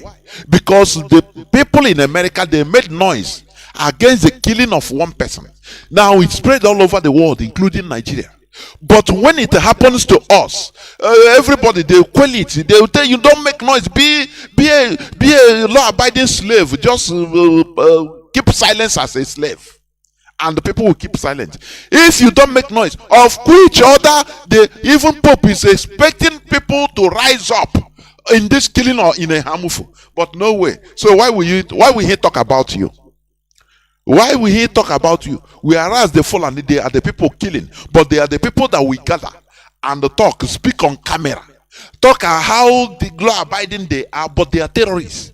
You know that people are watching them from all over the world, and they will be supporting them as the victims. But you that Ohanes Ndibo is telling on the killing of our people, Ohanes Ndibo will write it off. Everybody will keep quiet, oh, don't talk, allow Nigerian government to do everything. Why won't others take you as an animal? Why will Pope talk about you? I don't blame Pope, because you don't see yourself even as a human being, do you? If you see yourselves, if we see ourselves as human beings, people will be doing what IPOB is doing, clamoring, shouting, even coming on the street to demonstrate and say, no, we don't like this. That is why China Sanworu came there before yesterday, say IPOB is going to avenge on the lives of these people killed. It doesn't matter how long it takes. We are going to avenge in our own style. In our own style. That is it. We are not Ohanes Ndibo. We are not. So Pope is making case for people that are real human beings in the world. Are you a human being? Are you a human being? When you don't take the lives of your brothers, your own as anything, people will be massacred. How many times in Ehamuf, in Enugu? Every time. We behave as if nothing happens. Our people are running away from their land, and we are looking at it as it's normal, because he never reached my land in Aola, because he don't reach in Aba, in Biafra. Everybody is quiet. Oh no, it's okay. Why will you expect Pope to talk for you? It's when Biafrans start making noise, rising up, doing things, shouting on camera, rising, doing things. Now the Pope will say, it seems there are human beings living that side. Who are they? They say they are also Christians. So, okay, he can be forced to talk about it. But when you don't value your own life, you want foreigners to value your life for you because you are a Christian, or you claim to be a Christian because you are not. It's not your value. Claim it now till tomorrow. That is rubbish. They don't see you as a Christian. Christianity is their own thing, is their European culture, is their thing. Do you understand? You claiming it is a butterfly calling himself a bird. When you see a white Italian, you say, I'm a Christian. He will look at you. he will tell, I beg, tell me the truth. What is your religion? Tell me. Which kind of Christian? We are the Christians. Tell me your own, I beg. He do now fun na one amongst or tears like when okay, he will leave you and go away. Say, look at butterfly calling himself a bird. That is how sad it is. So Pope Francis urges people worldwide to celebrate Christmas more moderately and donate their savings to Ukraine. How many churches have been burned in Nigeria every blessed day, from north to south? How many? How many Christians are being slaughtered? Have you seen him talk about you?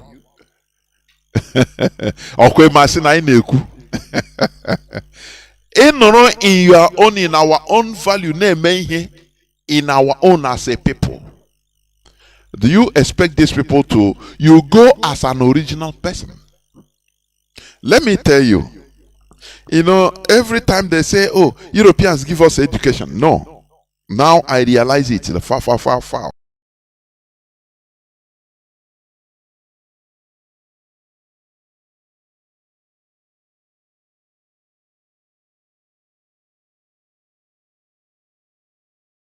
Now I realize it. Far.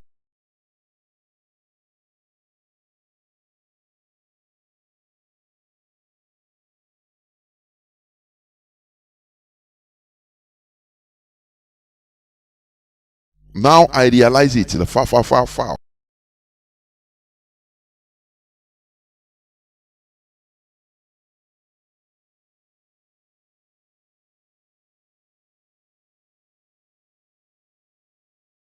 Now I realize it. Far, far, far, far.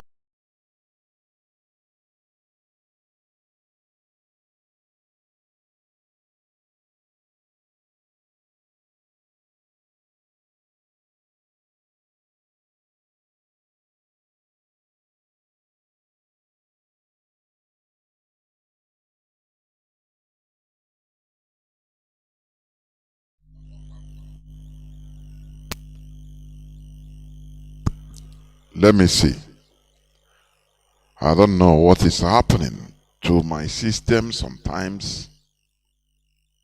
Honestly.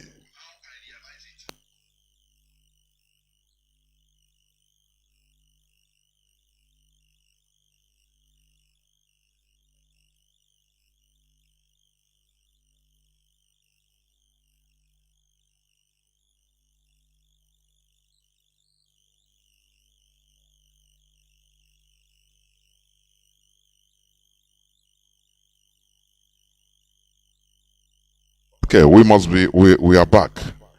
I don't know. We are back. So let me continue what I was saying. We are back. This thing, I don't know what is happening to my system today. But we must continue. My voice is back. My voice is back. What am I trying to say? Let me continue what I was saying. You know, as I said before, we used to think that, oh, the Europeans give us education. No, please. No. Now, I want you to go back. All these people,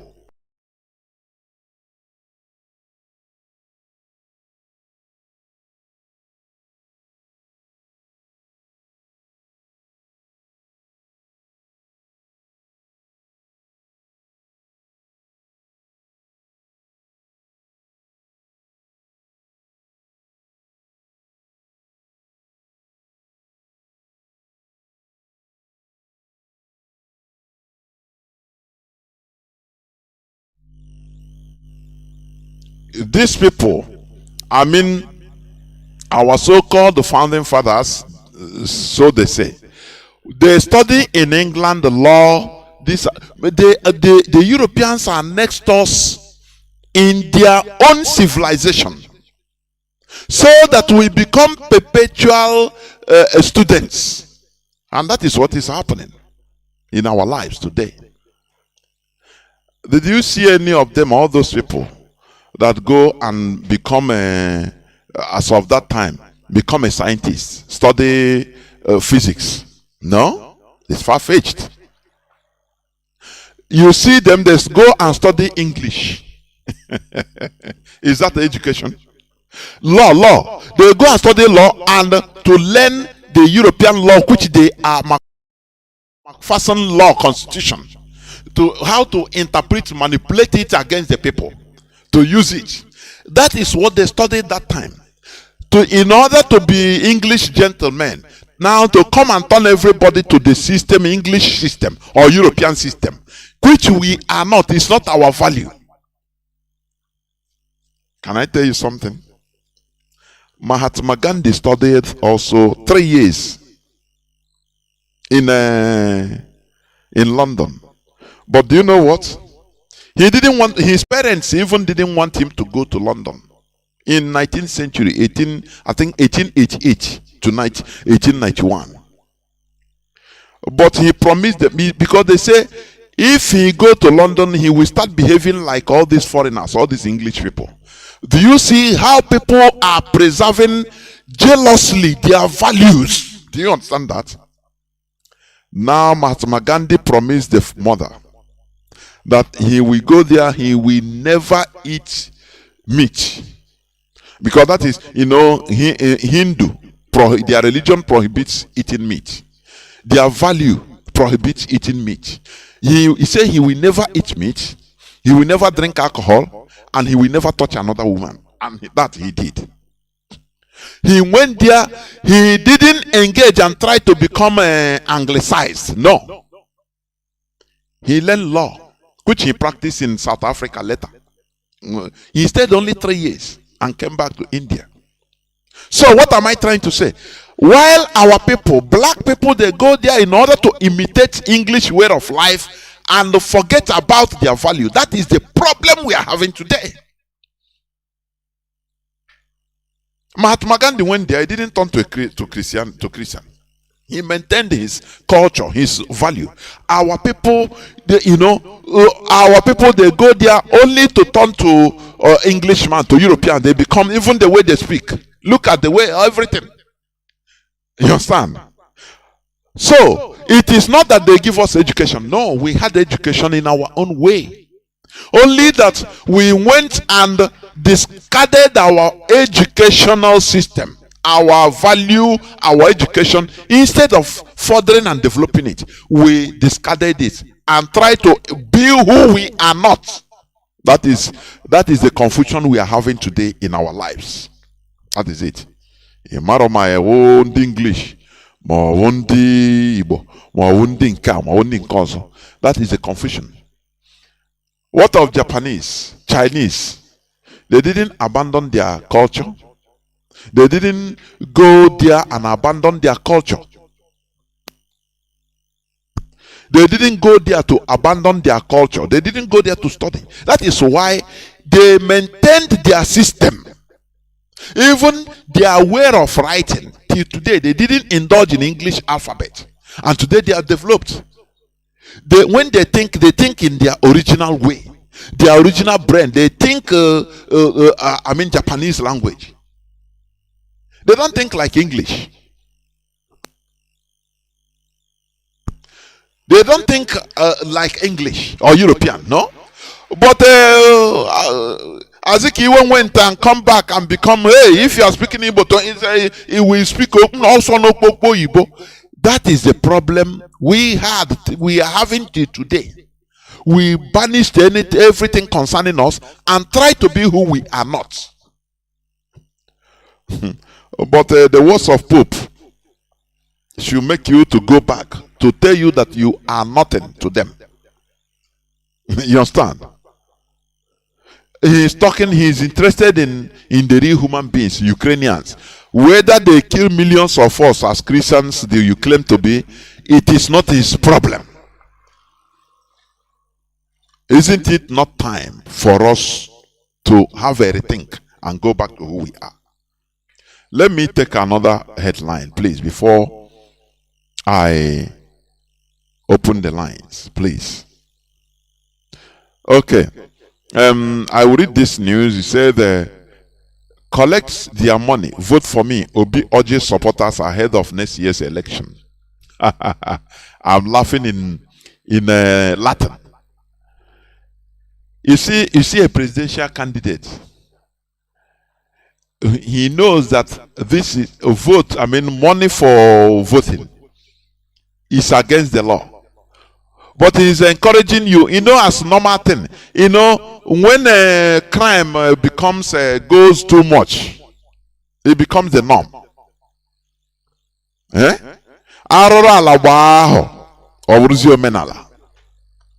Now, instead of him to tell you that, look, this is a crime, but the Nigeria system, where is crime? This is where criminals criminals enter into. If you are not a criminal, you cannot survive in Nigeria. Talk less of entering power or being a politician. It is impossible. He say they give you money to vote for them to collect. He didn't tell you no, it's not good. It's against the law. Somebody will say no. What will he serve if he tells you? But that is it. That is the problem. That is why we are doing what we are doing, because we want to get out of that evil forest called Nigeria, where there is no law, where everybody now goes into criminality in order to achieve what you want to be. You see, he's a presidential candidate. You think before they give you money, they will collect your PVC and record everything, your identity, everything, your information. That time you have voted, because you give you money, before you give your PVC, before all the information, photocopy it and give to them. Finish. You have voted already because they put you in your vote. That is now normal. A country where during election day you see the fried chicken, ordinary chicken, pieces of chicken. Say if you want to vote for us, come and you vote. You go and take one chicken pass, not even complete. Is that place a place where human beings should reside? Should they be called human beings? The answer is no. The answer is no. I'm going to open my line so that Biafrans will start calling in. But before I do that, please, I will go into a few minutes break so that when I come back, I will open the lines so that people will start calling in. Please, do not go away. I will be right back.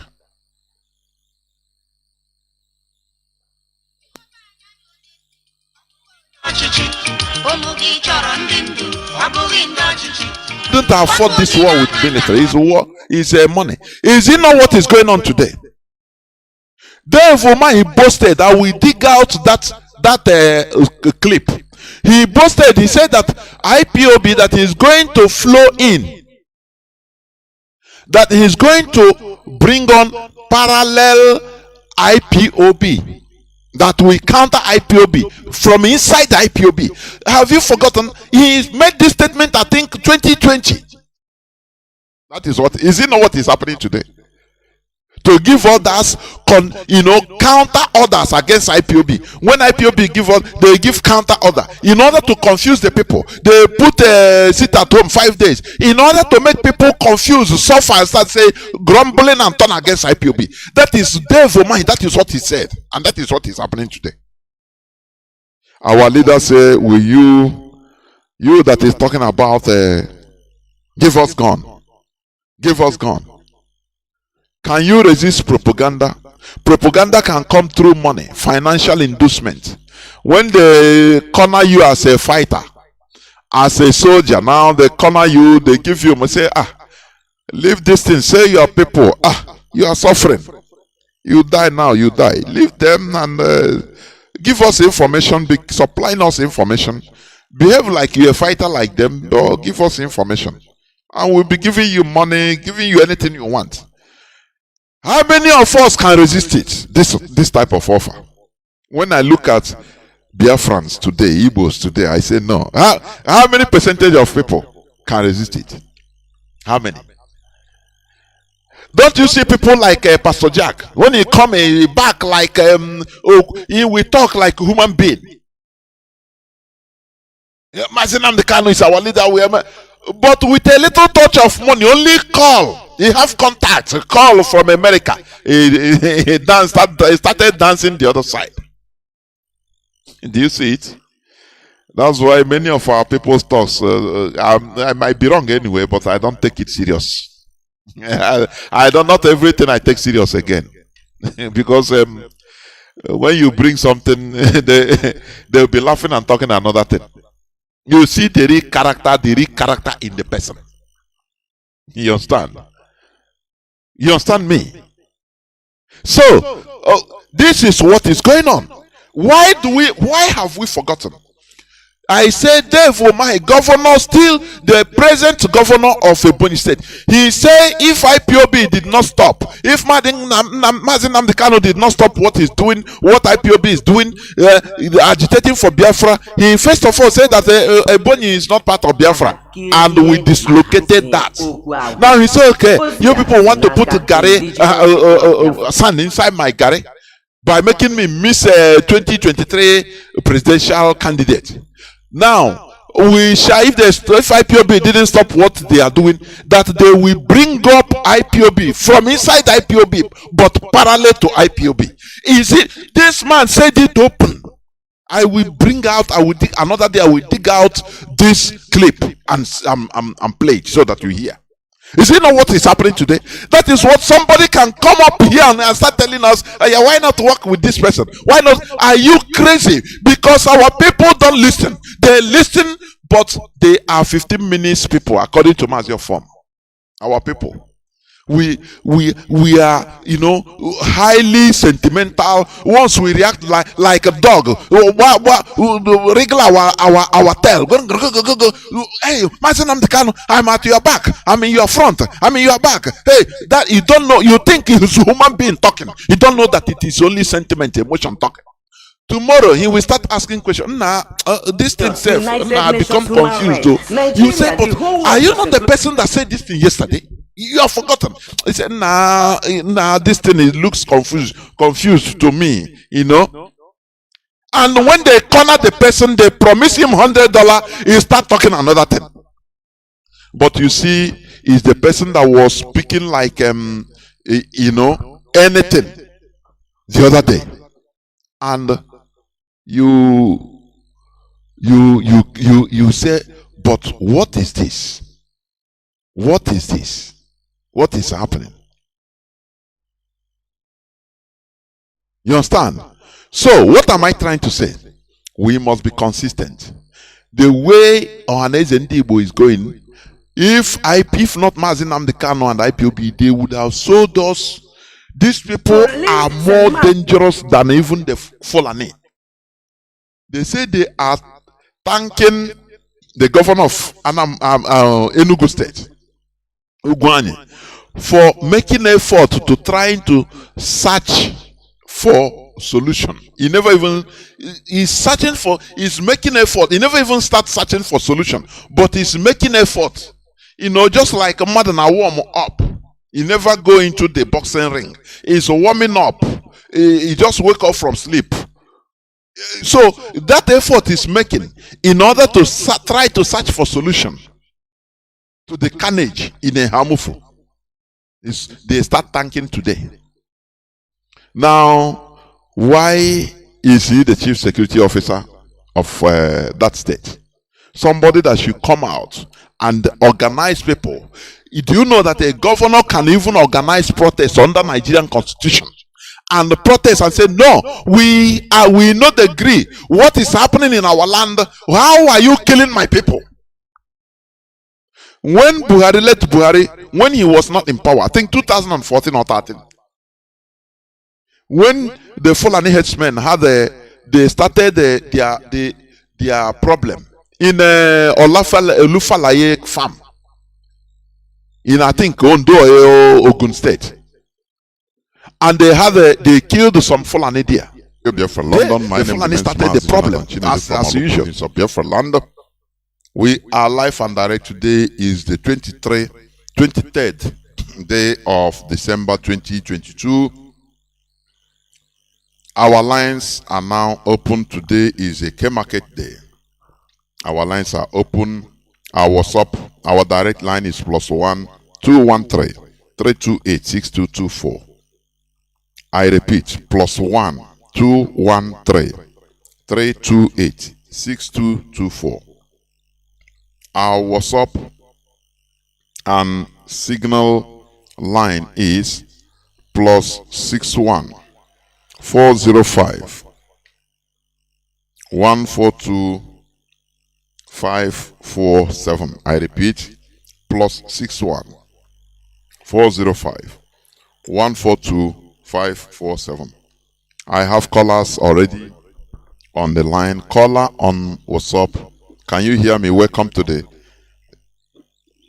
Welcome. Hello, to the Obama, I can hear you. There were.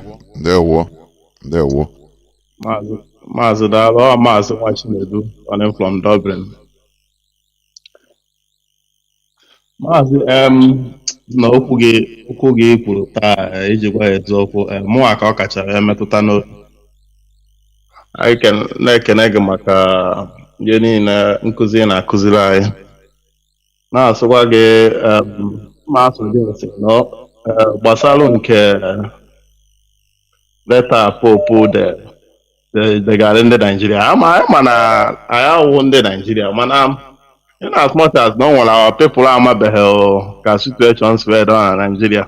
Ma suggest ka ndị anyị nwa YPOB tie ya ọnụ, you know. Ọ na ndị isi ya enebali ya anya by ndị isi ya enebali anya by reply he pope that letter in our own press release. Reply where gwakwa na ihe na o nwere because echeke ndị niile ndị be anyị niile ebugo this year ijikwa eziokwu half of ihe egwu na Ukraine olubeghị ihe egwu na ndị be anyị just for this year alone. So ọ na-agha reply ha gwa ha na nekwa ihe mere ndị be anyị na ihe mere ndị be anyị na ihe mere ebe a na ihe ha na-ekwu ihe gbasara Ukraine na yes, I dey solidarity with Ukraine and all these things, you know. Mana ndị be anyị ka na-ahọgodo onwe ha ahụ na ndị fụlụ anyị na-awakpo anyị na-egbu anyị with evidence. Ọkwa my own suggestion asị uche onye egbunye ọ ihe m chere ka eneba anyị anya maka na ndị be anyị aghọtabeghị na ihe ụka ekpuchichago anyị anya onwezi onye na-afụzi ụzọ enweghị onye na-afụzi ụzọ ọhịa m si ka m tụnye ya anya maka na ihe a nwanne anyị nwoke gbasara na ọwụ na Biafra a na-achọ nke anyị play day before yesterday ọwụ na Biafra a na-achọ Biafra ya ahụ enweta popu anọ na room na command ihe soro na concur with ihe soro na Biafra. Oh, yeah, and kịta just one of the example of just one of physical example. Nwoke ya ọzọ mma mbe biko ya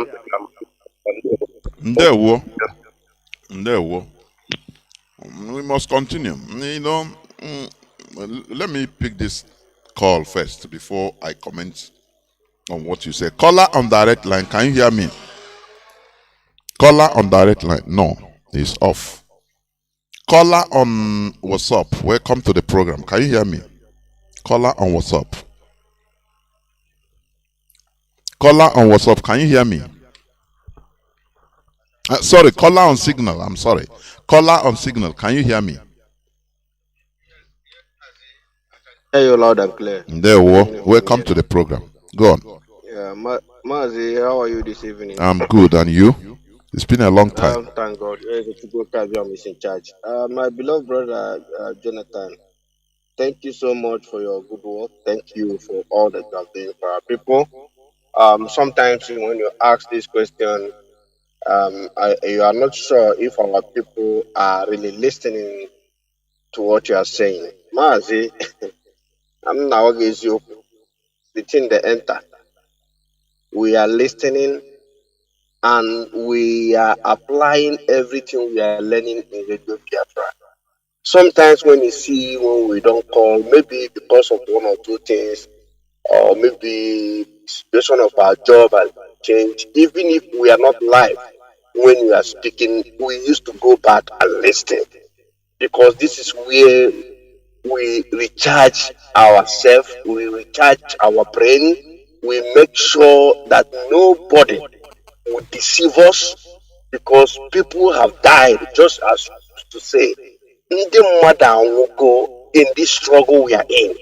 So anybody thinking that we are going to look back in this struggle that we are in, that person is just a joker. We are saying it loud and clear that the whole world will listen that all we need is just a very simple thing. Referendum. Any other thing they are talking they are just on their own. Before I will continue, to say one or two things I have this evening to fellow Biafrans, let me introduce myself. Fellow Biafrans, lovers of freedom, my name is Mazi Akas. I'm calling from Austria, and by the special grace of President Biafra, I serve the indigenous people of Biafra here in Austria as national PRO. And our leader is Nnamdi Kanu. Just as the Zoo Court have released him, acquitted and discharged, we are holding Nigeria in their scrutums. They must release Nnamdi Kanu unconditionally because he is fighting a just cause.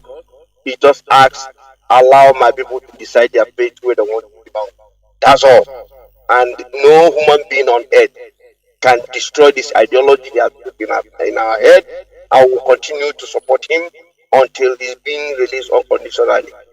This is what I'm saying this evening, and so shall it be in the name of the good God. He said, Mazi, the truth about all that you've said this evening.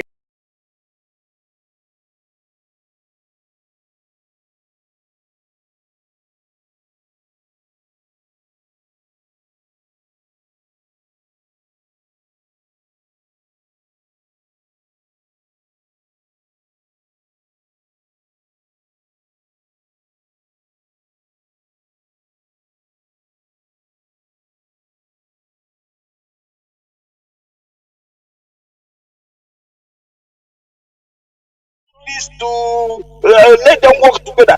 You begin to ask questions. Whom are you working with? Are you working with somebody? I am on my house, and somebody came to me, and at the end of the day, he was hungry. I decided to give him some food to eat. Before you realize, the same person I gave him food to eat now want to decide to me how I'm going to share the food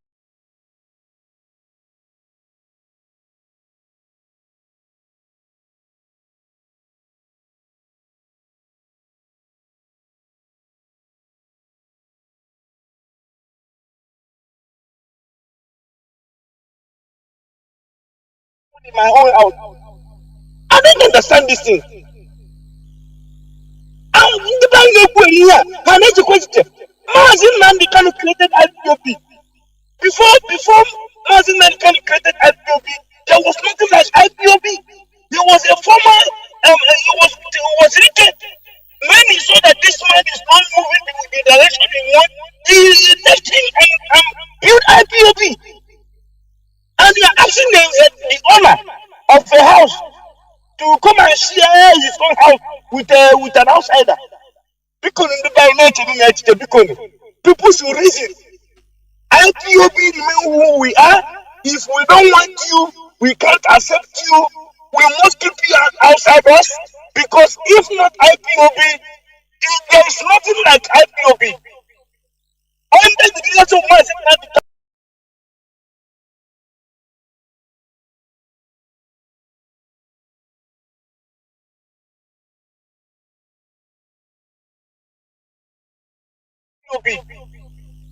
under the leaders of Mazi,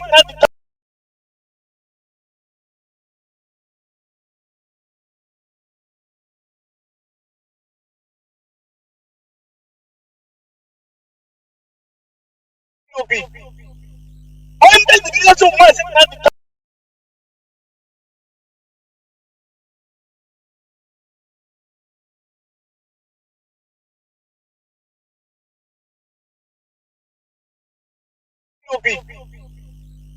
the leaders of Mazi,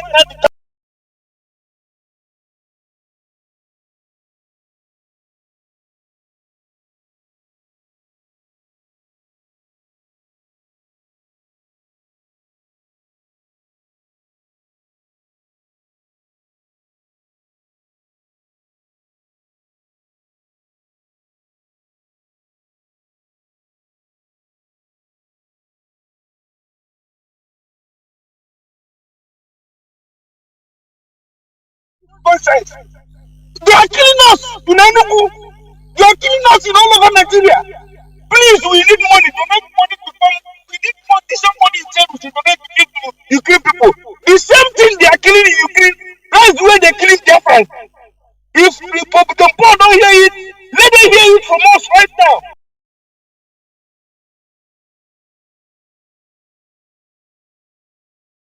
Ukraine people. The same thing they are killing in Ukraine. That's the way they're killing Biafrans. If the Republican Paul don't hear it, let them hear it from us right now.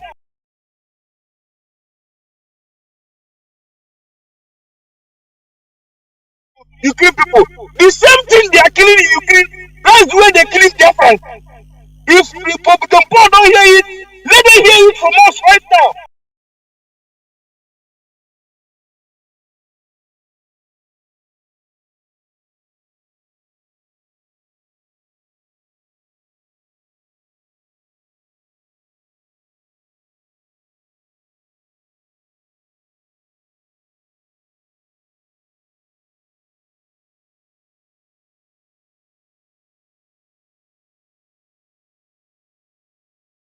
A governor, a chief security officer, they are killing your own people over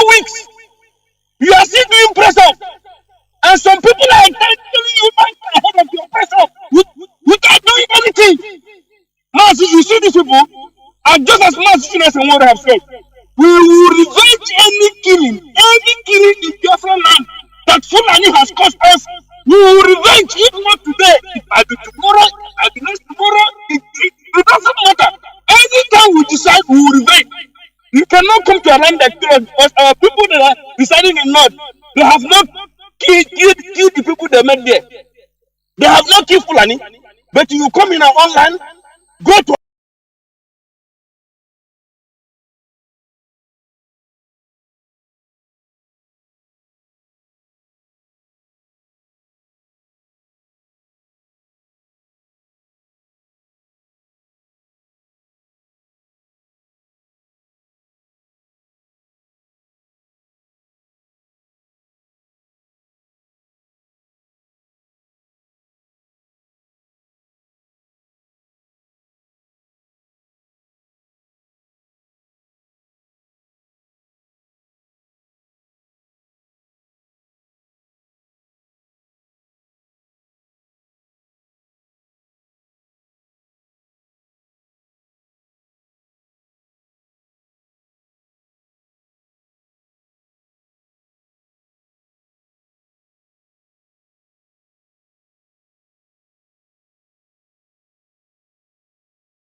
person. Just you will not reach like 6 posts.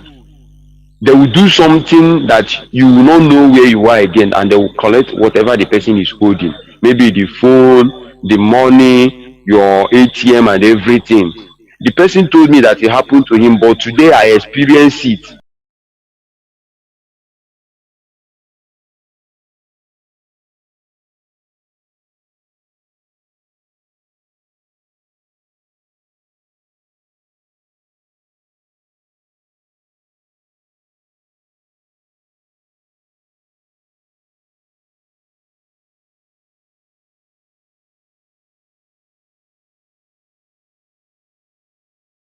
of they are going to give you money so that you will say, okay, let you go and show him and collect money. That is the only thing that we use, that is the thing that we use to attract you.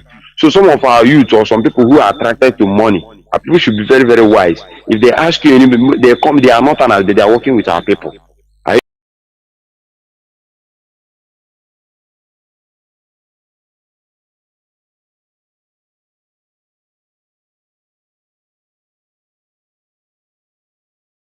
getting me? So this information I would just want to give so that people will open their eyes, especially nowadays, so that we don't fall into that victim of that circumstances. So that is the first thing I want to say. There wo. There wo. Yeah. So the second thing again is that I want to like give this as an idea to our people. The first time that I arrested our Mazi, I was almost I was almost down. Are you getting it? Like everything was like, let us do anything humanly possible. But you know, it's good when you're educating people and when you are listening. It's good to listen. And I'm gonna tell our people to learn how to listen and take instruction. Instruction is very, very important. It saves. So what IPOB is building is a unified force, not a separate force. I don't know if our people knows about this. If IPOB is getting it wrong, let it be that all of us get it wrong. If IPOB get it right, let it be that all of us get it right. Because when we say that I know it best, this one know it best, or that my idea has not been,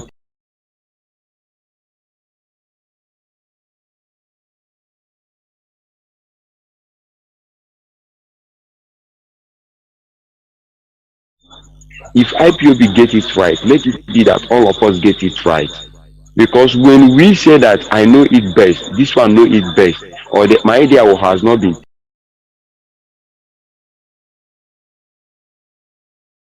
we say that I know it best, this one know it best, or that my idea has not been,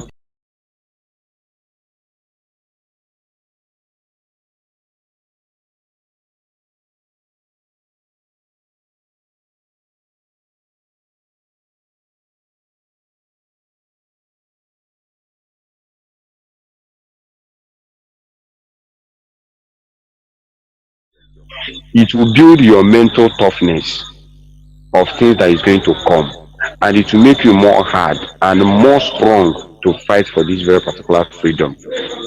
And the third one, please, I know I'm taking your time, but forgive me. The third thing I want to say is that our people should be careful of religion. I am an evangelist, the way they say it in the Bible. I have always worked for Almighty Chukwuka in my own capacity. But what is killing our people is denomination. What is killing our people is I am this, I am that, I know it best. Remember what John 3, I think John 3, verse, it should be John 4, verse 22 and 23. Why I'm making this quotation is for them to understand. He said that those who will worship me is going to worship me in truth. In truth, no longer going to Jerusalem or Samaria. What does it mean? How are you going to worship your maker? Not as is what written in the code, in the book, or in your church, but you are going to worship him with full-hearted. Open your heart and let him come in and show you how to worship him. It doesn't matter if you're worshiping him in your redeem or you're worshiping in Omenan. What matters is your sincerity of worshiping, and you will understand how he operates. And this is make you to understand what you are doing, and you will not have denominational mind to so that what the Europeans did will not enter into you. Are you getting it? So our people should drive away from denomination and understand how our forefathers worship Chukwu Abiyama. It will help them. It will help them. It will help us in what we are doing. Our forefathers have their way of. I say go ono anyango. Ono anyango means where the sun is shining, and they will go there and worship their creator in their own altar. But these people came there, scatter everything, and not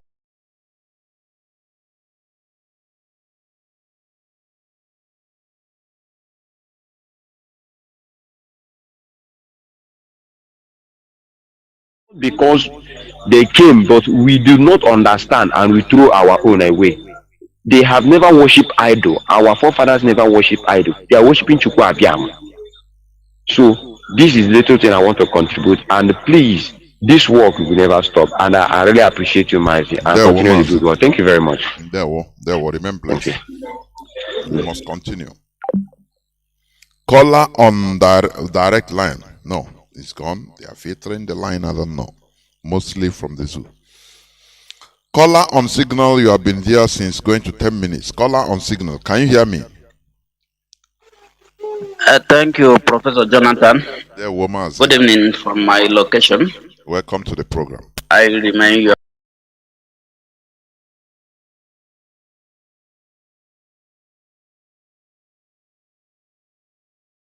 Thank you, Professor Jonathan. There, Mazi. Good evening from my location. Welcome to the program. I remain your.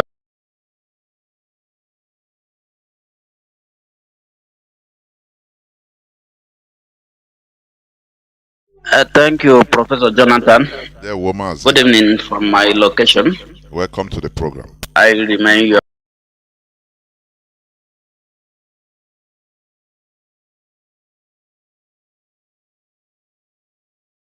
Thank you, Professor Jonathan.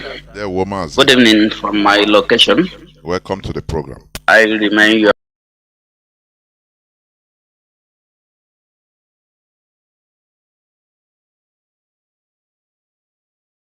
Thank you, Professor Jonathan. There, Mazi. Good evening from my location. Welcome to the program. I remain your.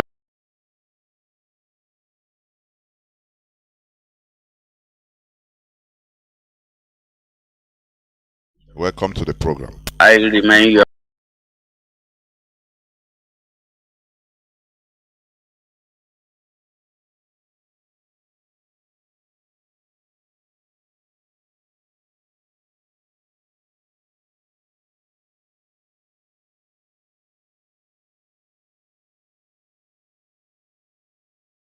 Do not reason organically.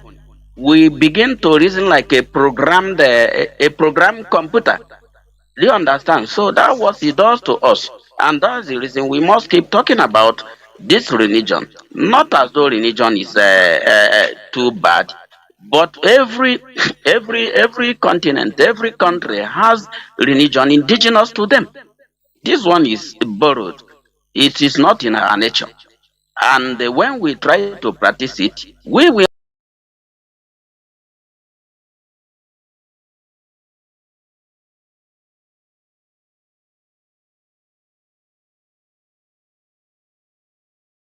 understand that it is not our natural religious system.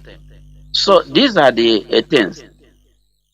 Is anybody trying to tell me that Pope Francis or Pope what is not aware of what is happening in our land? Are they telling us now that he is not aware of the killing around Biafra and by the Funani Janjaweed? What have they said? What have our brother Arins there in the room? What have we been able to say? You see, these are where some of the things that pain me the most, because we have people that are also representing us in that Roman Empire. These people, if they fail to stand for their people and speak for their people, you are even giving the Oibo man who is there more access, even to try to do something that might not even be detrimental to you as it is. Every nation who knows, or every people who are indigenous to a nation, the number one priority thing is your nation or is your people. So that is why whenever you are representing your people and you are representing the way, and of course you have their support and commanding obedience, that is a natural thing. And these are the reasons Mazi Nnamdi Kanu, have on our support, because it is until this era of IPOB that has come to awaken the consciousness of our people to begin to reason, and they begin to understand a lot of hidden things that these marauding criminals in our land has been hidden away from us. that suppresses our mental capacity to understand whom we are and to understand what the British has been hidden away from us. So those are the things, Professor Jonathan. I think without what people like you are doing on Radio Biafra and the host of other professors who anchor Radio Biafra, I wonder where we would have been by now. But the issue is that we must keep on keeping on. We must keep on stepping up our game. Every of our comrades in all our core area of service. My advice is for us to be focused and concentrated. Do what you know that you can do within the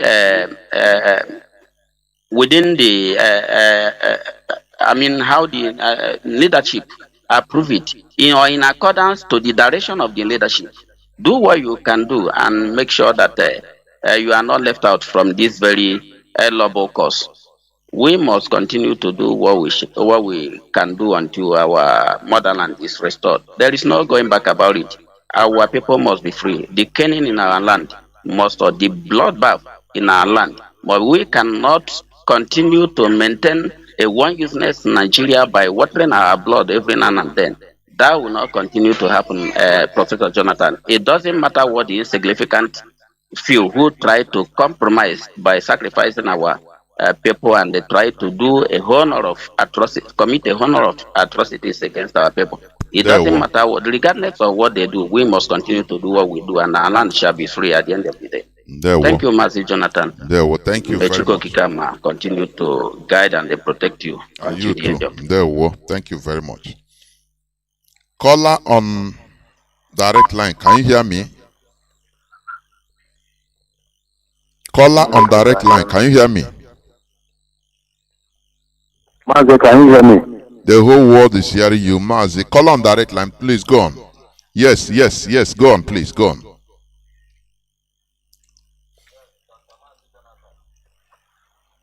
There we Mazi, Elohim pray me Henile. May he continue to strengthen you. Mazi Jonathan, my name is Mazi Michael Israel. And I'm calling you from the Holy Land of Biafra, the land of Chukwukika Biama, Alanso. And I pray for my leader, Mazi Nnamdi Kanu, Hamadike, Oshishi Buprizu Anyang, may Chukwukika Biama continue to strengthen you. Chukwukika Gane Nyegin Tunelundu, Gane Nyega Mami, Henela Mami Henti Unewe. Wakabula Wanya Ula Netre Mazi Nnamdi Kanu. Atum no that bogene dewa mezuno logi ihu na ha Chukwukika Abiama. Ise. Mazi Jonathan. Ihe na-emekwa n'ala anyị karịrị. Because we are in a very big mess. The mess I know n'ime ya, Mazi Jonathan. If not for IPOB, Mazi, and Mazi Nnamdi Kanu. Ma Igbo race, Biafran race carry we echefu today. Because Mazi Jonathan, number one, the one that is baffling me is that, Mazi, do you know that the way we are chasing money, look at how they are killing people. Mazi, one of our problems is that the way we are chasing, I don't know how to describe it, Mazi.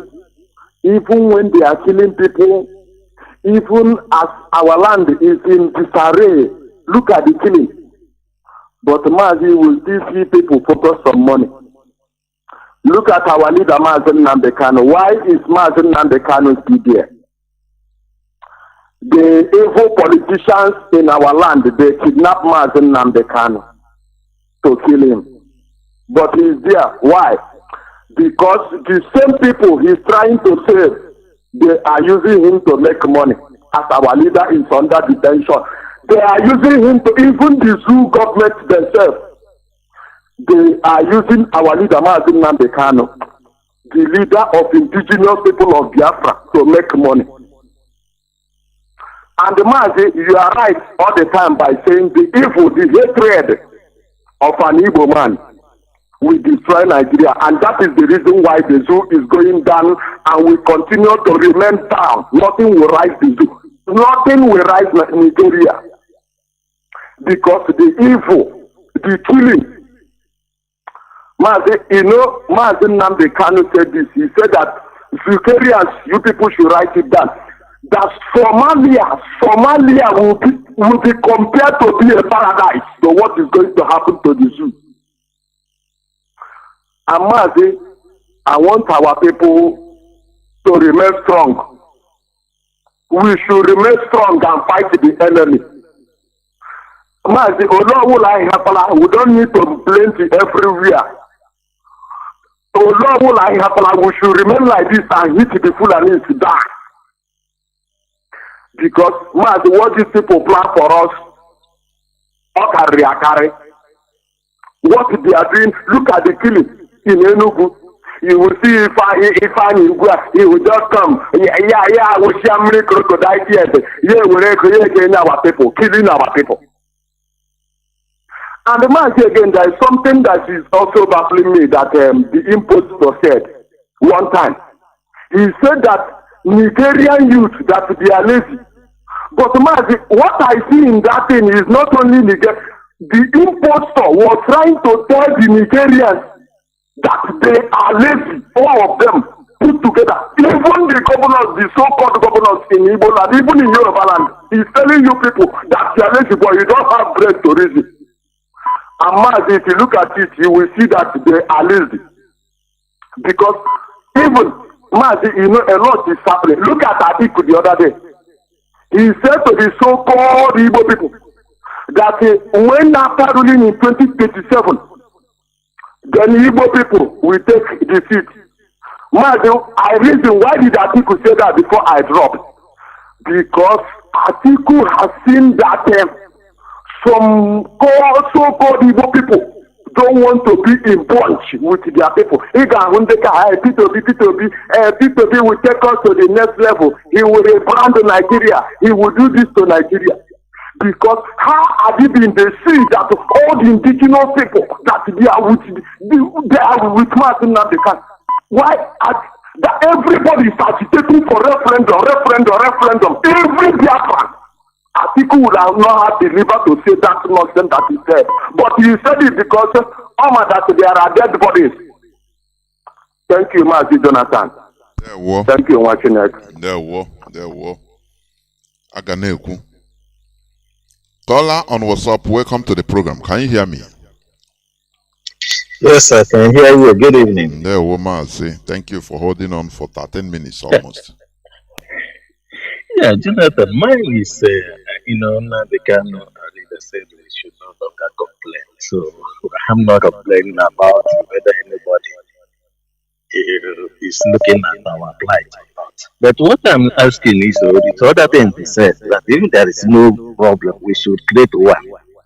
So, the way the organization, I understand it, is organization grows when they turn their weakness into strength. They created this parallel IPOB to weaken us. So I'm asking the question, we have defeated them in the court, and then now they're pushing through that they're creating all this mayhem in Biafra land, so that, especially Igbo land, so that they can keep on holding Nnamdi Kanu until the election. Is it not possible that those in the leadership should consider, having an international press conference? Since we have, or since they are thinking that they are not interfering in the election, to make it very clear, but also remind the world that the importance of democracy is also hinged in the rule of law. Or our democracy is hinged on the rule of law. And since they are not holding they are not obeying the rule of law, that we might consider mobilizing our people on the street. Not, with any this thing, but just to demand that they obey rule of law in that sense, and see what the international community will do, so that we will not continue to be on the back foot. Instead, we'll be on the front foot, pushing the international community since they are lobbying them to tag us terrorists, and we are asking them to obey the rule of law. That is one side of my question, and I want to ask. Then the second thing is related to these infiltrators and things like that. I'm sure that there's something people say, or I'm sure that Nnamdi can, when I don't know because I'm an ordinary member, so I have not seen. So there's this M branch.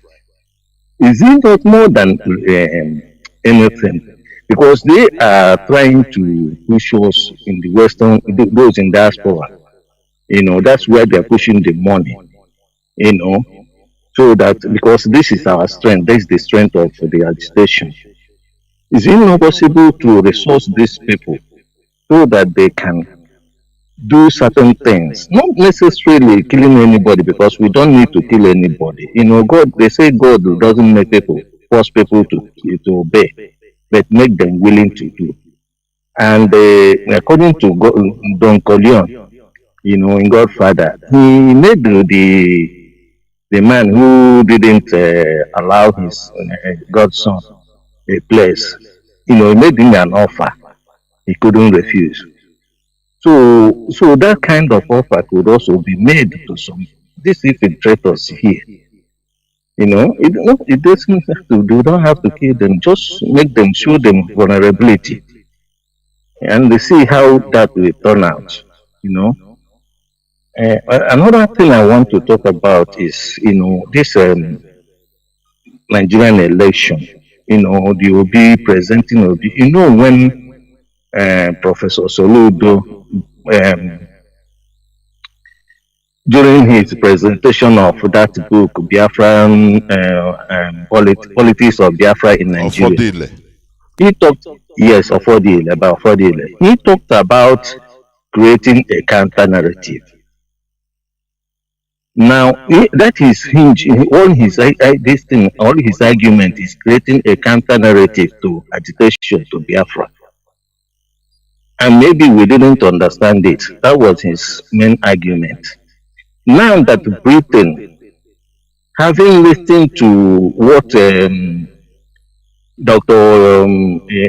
What's this man, the former governor of Anambra State, he said one time that if they didn't give them the presidency, they will find a way out of the destiny. So it seems that the British interest is now colliding with the Fulani interests, and they are trying to push the Fulani to accommodate the Igbos in the political equation in Nigeria. And so there's a possibility of presidents, even if we don't, because I've been listening to Dr. Ahmed, the spokesperson of Arewa Consultative Council, who is also the senior brother of the vice president Obi. So in recent time, he was worried whether Igbos are going to vote, give Obi enough vote so that they can have a serious change in Nigeria. Now, so what I'm thinking is that they are probably thinking of Obi presidency. So my question is, have and the leadership, I'm talking to you so that you can take this into them, because I'm sure you are closer to them. I hope they are taking note of these things and having strategy to be able to maximize any effort, maximize advantage in case there is a big presidency, what they call a big presidency. So that's where I'm coming There, from. Mazi. Thank you for I'm taking assuring my you call. that the leadership is listening. They are listening. And what I will assure you is that every option is on the ground. There is something our people should understand. You can listen now through community radio. so that I can pick another call. Now, our people expect, or many of us in this IPOB, this struggle, we are expecting the leadership to be behaving, doing as Mazi Nnamdi Kanu. No, Mazi Nnamdi Kanu is peculiar. He is him. There are many things that are going on, and mind you, in a car, in a car, it is structured first gear, second gear, third gear, fourth gear, fifth gear, even sixth gear. You move with the first gear. It's very strong, but it doesn't go on speed. So every gear has its own function. If you try to use gear 5 to move a car, it might go off, or it might spoil something in a manual car. So what am I trying to say? There are things that the leadership is doing. They are not doing it like Mazi Nnamdi Kanu, because Mazi Nnamdi Kanu is Mazi Nnamdi Kanu. But what people should be assured is the leadership of this struggle, they are capable. They are capable. There are many water or volumes of water that is flowing under the bridge.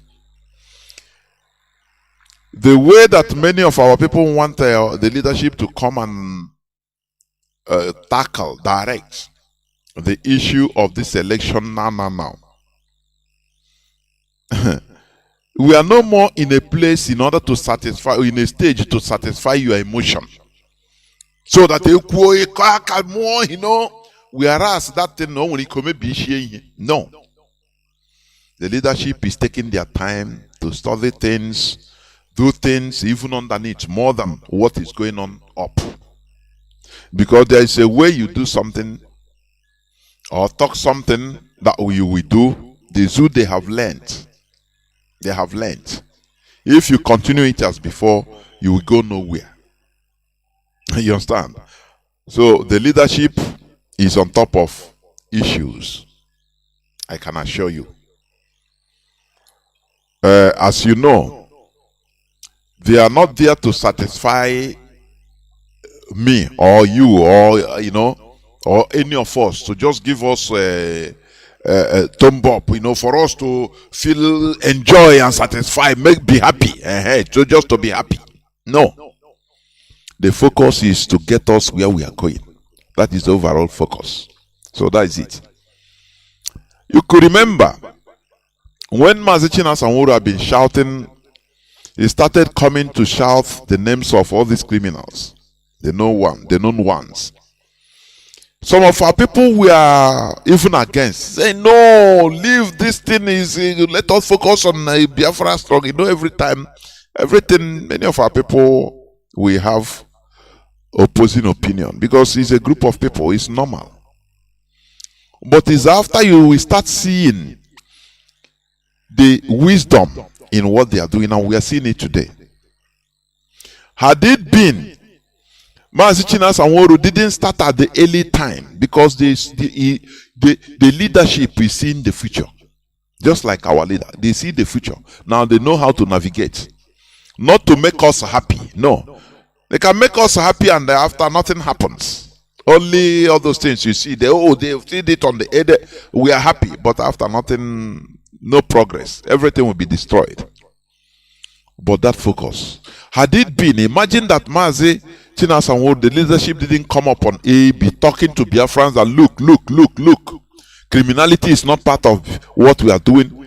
By now, if they do this, their film, their cinema, and set up one person and tell him, give him script to read, it's you that will come up first and say, now wow, so this is what the leadership have turned the ESN into. Now wow. Nah, wow. Nah, if not like this, make I go my way. Our people, they know how to frustrate. They go on sentiment. They don't reason. Many of our people don't, we reason with our emotion. You know? But as whatever they do now you flash back. Your brain will flash back to, oh no, marginals have been calling all these people. They are, because they prepared you. He prepared us. He gave us the information beforehand. Whereas that time, many people were saying, no, is that, you are causing confusion. Let us fight Fulani, not mentioning our people that they are criminals. No. But now you see the wisdom. Let me pick this last caller. Caller on, okay, 2 callers. Sorry. Caller on signal, second to the last caller. Caller on signal, can you hear me? There, well, welcome to the program. Thank you very much, Martin. My name is Mazi. I'm calling from Italy. My dear brother, like our brother, best last line before you begin to say what you say about the zone politics. The leadership are doing very well because this struggle, there's no particular route that we will say we take this road and you lead us to inside the struggle. This struggle has its road, but that road depends on the strategies of the opposition. Sometimes the opposition brings strategy, you change your own. Sometimes we bring they change their own. So that is how we work until we get to the final bus stop. We must be ahead of them. So they will do everything in order to change our strategy or our move. So it is you to capture what they're doing and change.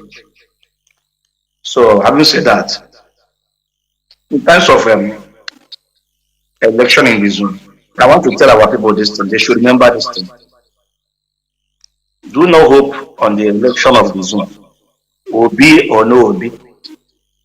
Nothing changed. It remains the same thing. Government works as those that make government are the executive arms of the government. When they came, they make policies. And that policies will determine the future of that nation. After they have gone, and that people will come, they will change the policy again. So if we become and make some policies that can favor the Easterners today, and they will say, let us forget Biafra, everything has been okay. After 8 years, another person came and revised those policies. They will begin now, we start afresh to look for Biafra again. No, the answer is no. We have to focus on Biafra expression. That is our goal.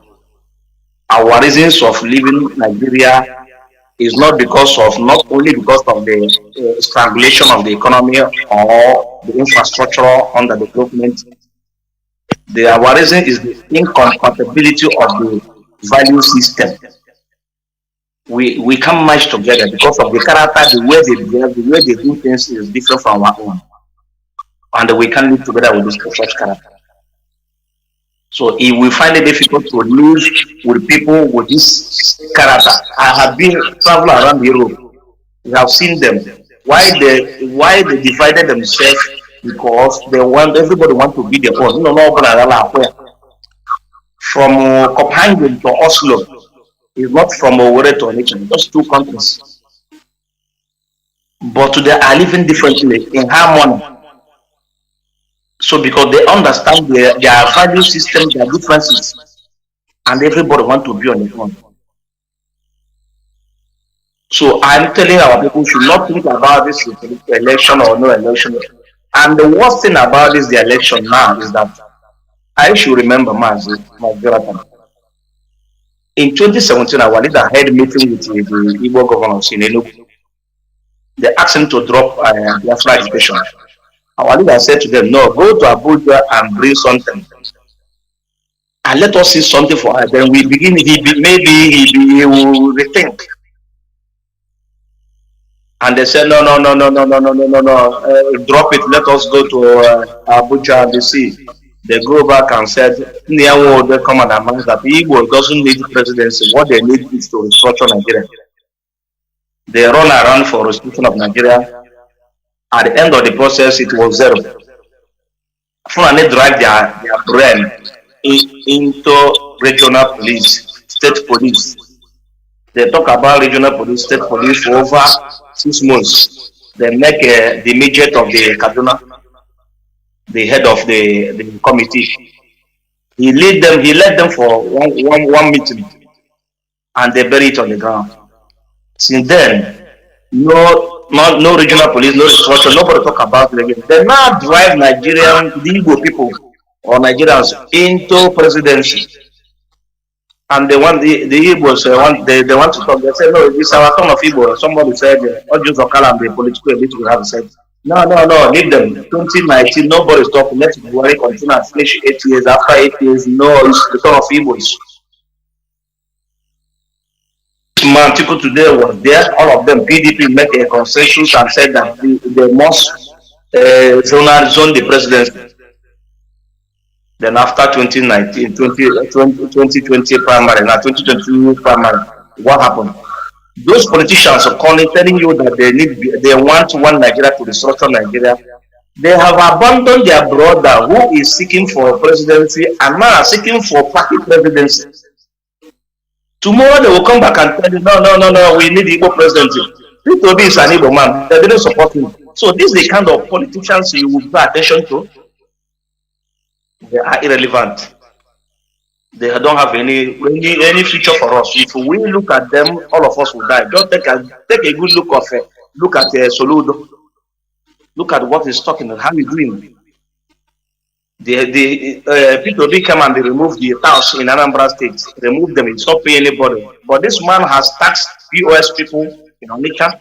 Taxi Kekena people. They are paying 25,000 every month for all motorists in Anambra State. 25,000 every month.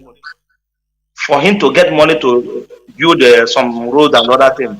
Because the allocation coming is not enough because he's sharing it within those towns and moving around them. So my dear brother, what am I saying is that everybody should not think about election. If the leadership asks us to stop to vote, we will stop. They say, let us stay, we don't vote, let other Nigerians vote to P2B, it's well welcome. But do never you think that P2B will bring the solution of our problem. It can't solve the problem of incompatibility of character issues with the Nigerian or value system. Thank you, Mazi, and God bless you. Oh, there were Mazi. There were. Caller on WhatsApp, you be the last caller. You are the last caller. Caller on WhatsApp, please go on, please. Be as brief as you could. Go on, please. Caller on WhatsApp, can you hear me? Caller on WhatsApp, can you hear me?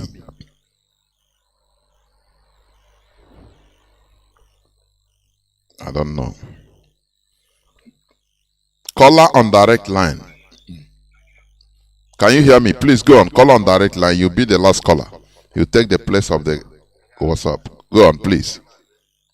There we go on.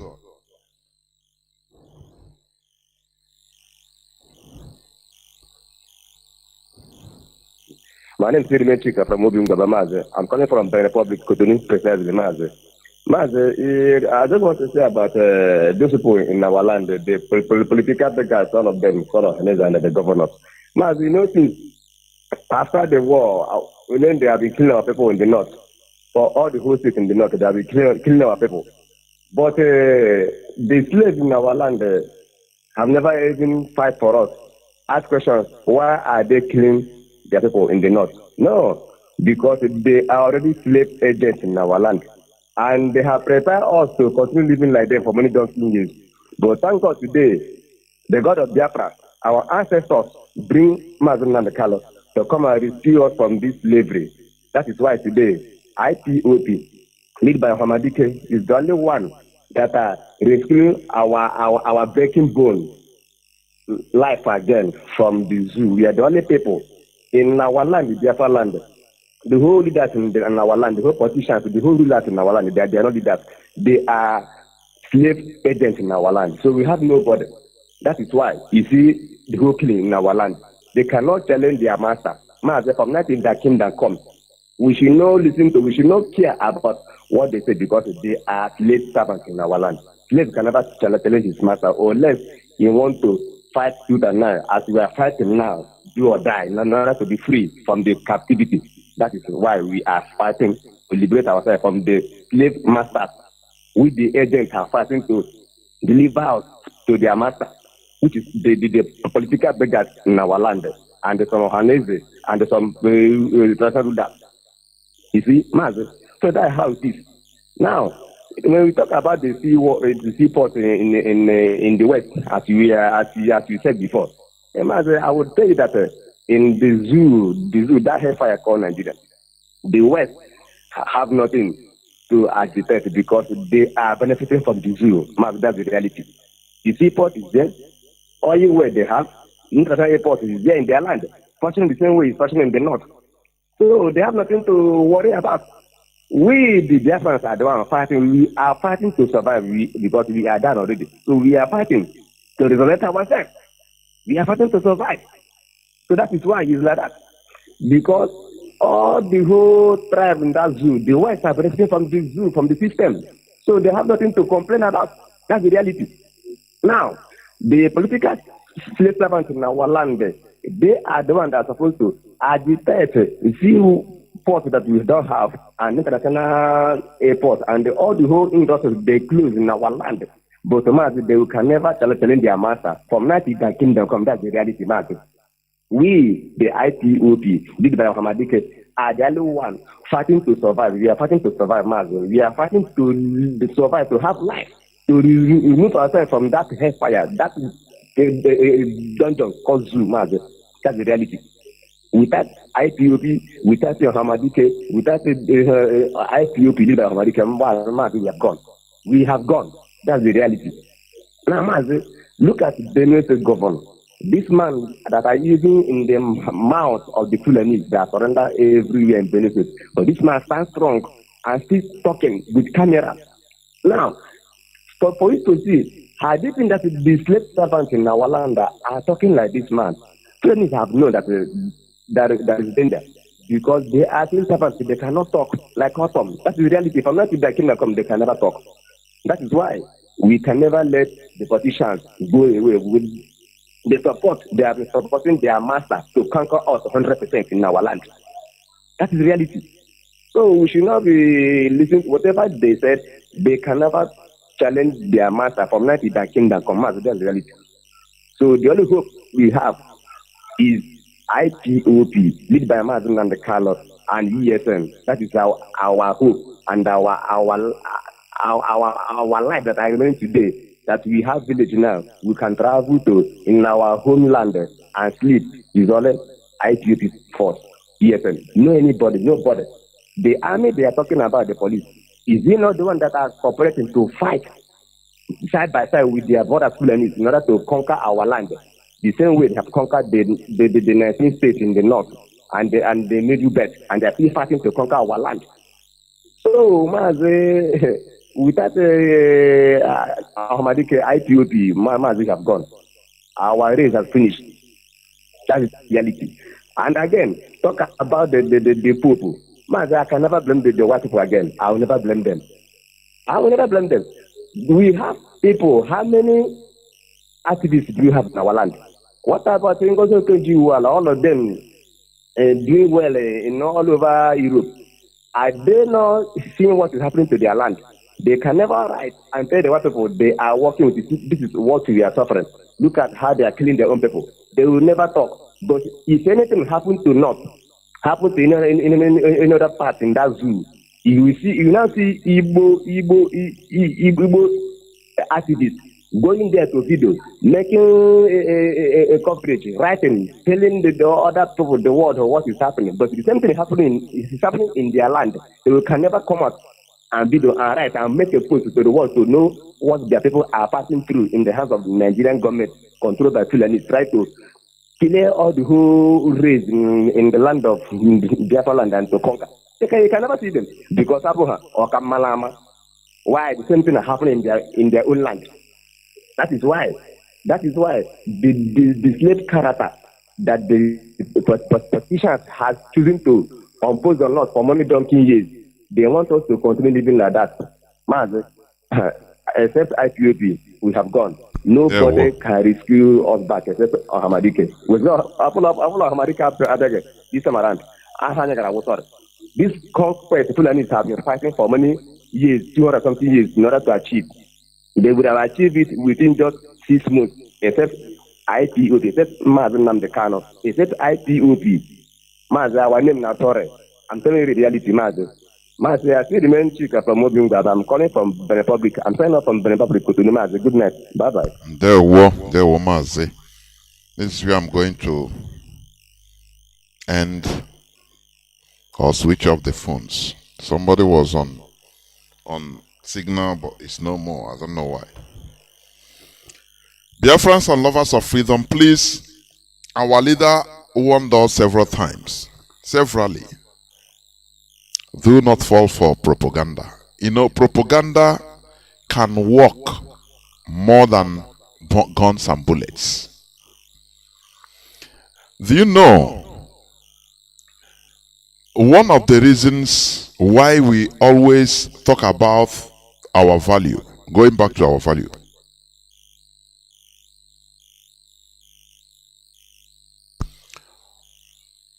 one of the main reason why we talk about going to our value is, you know, all these ingredients of mental slavery, they are all ingredients of mental slavery, including religion. It's a type of propaganda. It's something they continue telling you something, telling you every day until you unconsciously start behaving like that.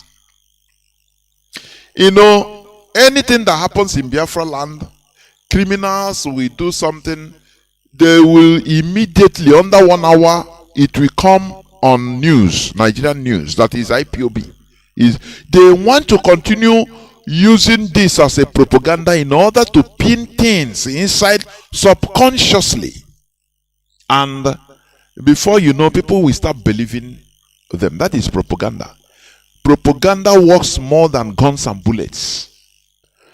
A bomb can kill a few people at a time, you know, but propaganda can destroy a people. And I say one of the main propaganda the Europeans use is their religion. Just to check, I say, look, their religion to become our way of life and jettisoning our way of life, our original ways. It's a propaganda. Don't you know that? When you continue going, they continue preaching to you. If they slap you here, turn the other side. From childhood till adulthood, that is what you continue hearing every day. It will come into your conscience. If you want to slap somebody, that thing will hammer into you. Say, remember, or maybe you are going against that rule, that religion. You are going against your religion. You're offending God, and you go down. That is the work of propaganda. I am bringing it into this context so that people will understand more. You understand me? I was watching a documentary on one man. You know, he's a French man. His name is Jacques Foccart. He's the person, the intelligence service henchman used from Charles de Gaulle down to I think he died in 1997, to Jacques Chirac. He is the person that manipulated Africans or African governments. He's the person that poisoned their chief, intelligent officer for Africa. Africa no ya no baka. Go and Google that name, that man. Study about him. Let me spell it right. Yes, Jacques.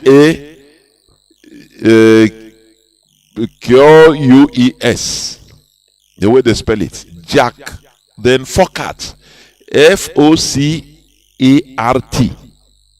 Go and study it. When you hear France reaping $500 billion every year in Africa today, is that man. When they were asking him, because he died in 1997, when they were interviewing him and on activities, these are people that don't have any conscience on activity. He is a person that they put Mobutu into power. He staged up a Katanga problem against Patrice Lumumba. Katanga, Republic of Katanga. Go and study history. When they ask him some things he have done in Africa to French interests that consume millions and millions of African lives, you look that man, he don't have no single remorse at all. He tell you, you know what he said? He said, this world is not a bed of roses. You only do what is good for the interest of your people. It doesn't matter what it costs others. I shock. I say, I not read it. It's a documentary. You know, I love all these type of documentaries. I was watching the man, the way he's talking, it relaxed. He was being interviewed after retirement. He said the world is not a bed of roses. You only play. It doesn't matter what it costs others. What matters is the interest of your people. People should understand the world we are in. But these are people, they use religion, their religion, to bring us down, to calm us down. Do you know that if Fulani, had it been Fulani is in Christian religion, they wouldn't be acting the way they are acting? Do you know that? Do you know that? They would have been mellowed down.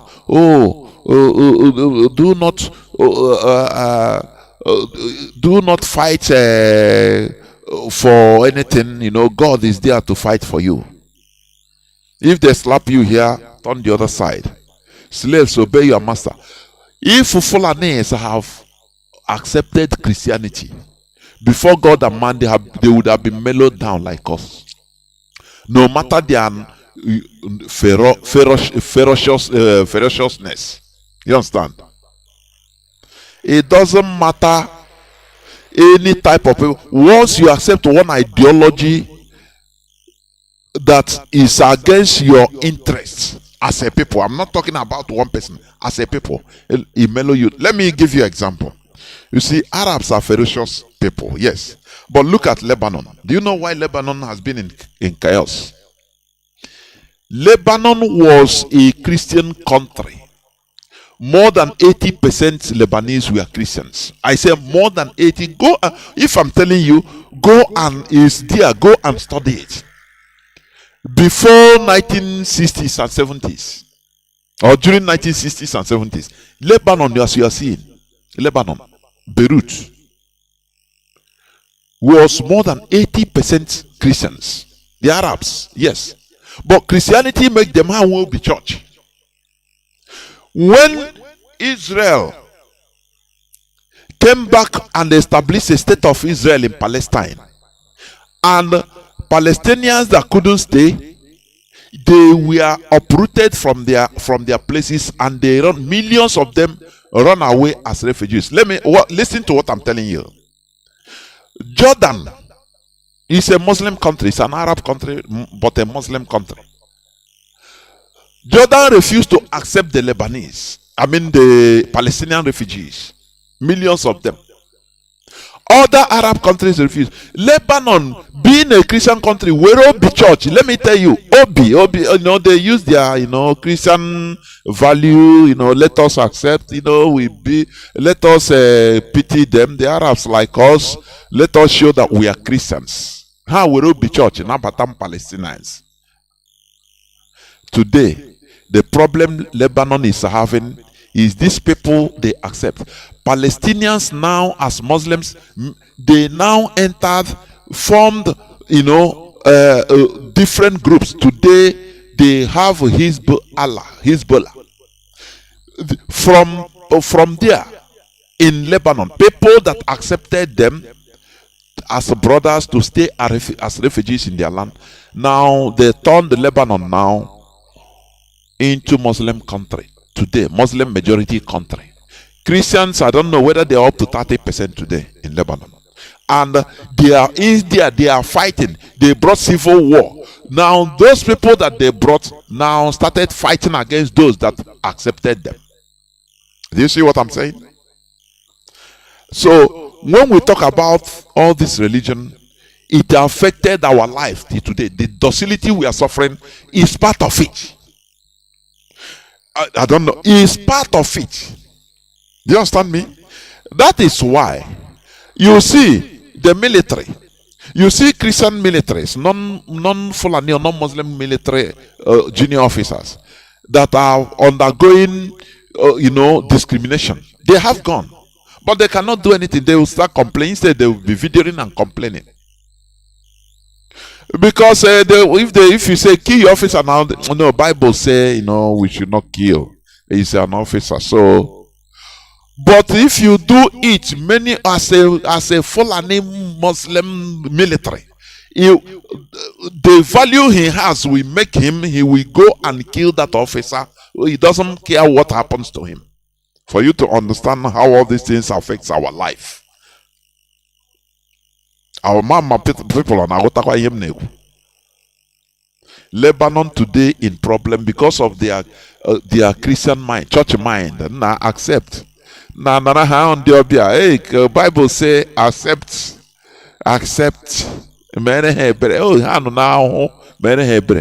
Today, Lebanon now those people that accept them were being slaughtered. They fought several civil wars. And they entered into the government. Today they are no more acting as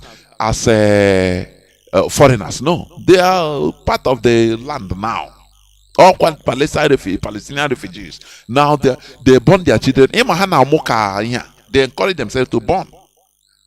They have Lebanon is their land now. You can no more tell them go. No. They are suffering this because of church. Had it been Lebanon is a Muslim country like Jordan, like others, they will say no. Because what they can suffer. So they say no. So what we are suffering, all these things that this foreign value they bring to us is a propaganda in order to mentally subdue us, of which they have succeeded. That is why when you are talking to our people, they will quote you Bible say, don't do this. And we become big law-abiding citizens. If you want to rise up, Ugwani will quote Bible for you. Say, let us pray. God will do everything. God will avenge for us. Let us fast. Do you see the mess we are in? That is why we are trying to untangle it here on Radio Biafra. It doesn't matter who is annoyed. Go and think. The bottom line is what we say here. It doesn't matter how bitter it is. If you think reason is like a human being, you will understand. Your mind will tell you. That is how we started following our leader. No matter how bitter the message was, but when you reason it, you go be annoyed. You become angry about the way he insult, the way he say things, the way he do. But the bottom line is that you find out. You say, nah. Now, but here I'm finish. That is only what we want to know. Nothing more. Your sentiment comes second. Your sentiment says it doesn't matter. You understand me? So we should be wise. We should be wise. We should be who we are. No one in this world. As a people, you regret it later.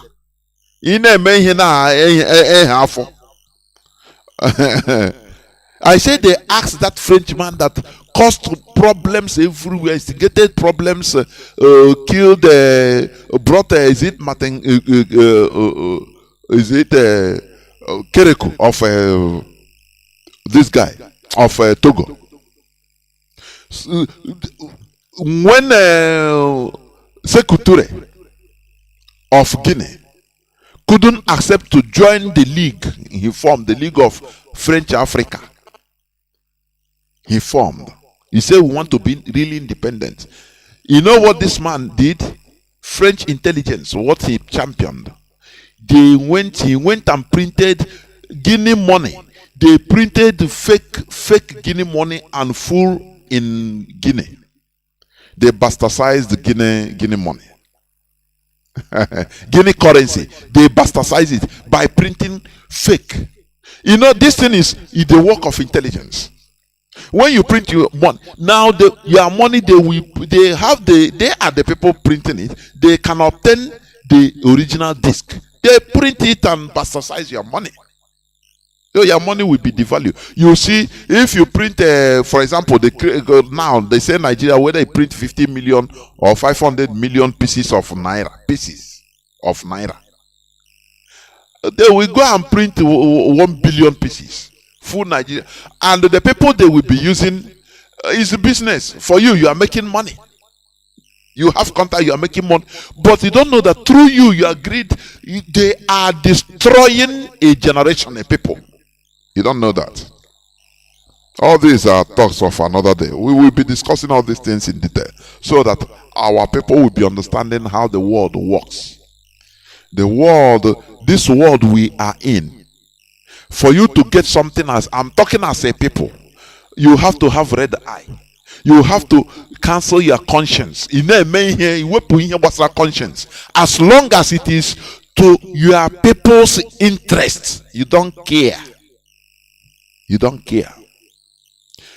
Harold Wilson, the British Prime Minister at that during Biafra revolutionary war, he said the dead bodies of millions of Biafran children will never make the United Kingdom to change their policy. Do you understand what it means? Do you know the mindset somebody will have? It's not no sentiment. There is no sentiment in building a country. There is no sentiment.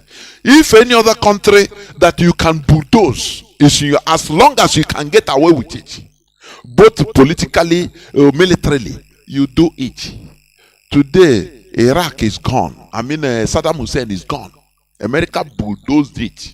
They are still nothing happened. When that is today Gaddafi is gone. They destroyed Libya and nothing happened. Do you know how many people that died? Hundreds of thousands of people that died, if not millions, and still dying. People are suffering. Many don't understand that it is the West that put them into that suffering. But the West are living good, and the people that they bulldoze, they are suffering it. So in this world, there is nothing like conscience. You know, many people in here for your country's interest. You don't put conscience. You don't put pity there. There is no pity. It's something I want this thing our people to take away today. Take away, so that the church, a Bible say, "Oh, God will avenge for us." God is not going to avenge for you. You do it by yourself. If you are weak, others bulldoze you and go their way. They bulldoze you and make their people their generations coming will be living more better, and your generation will be crying, suffering as we are doing. We don't have electricity. You understand? We are at the people that are this. We don't have electricity. We are importing generator from Asia, from different parts of the world. They are making their money and living good in their countries. That is how the world is. So, Kena Agota, thank you for listening. Tomorrow we'll be on air by the grace of Chukwokike, in order to do as we used to do on our Saturday program. Therefore, be there. Biafra is our religion, and Biafra is our identity. Thank you for listening. From me, Mazi Jonathan Chinedu, from here, it is simply good evening.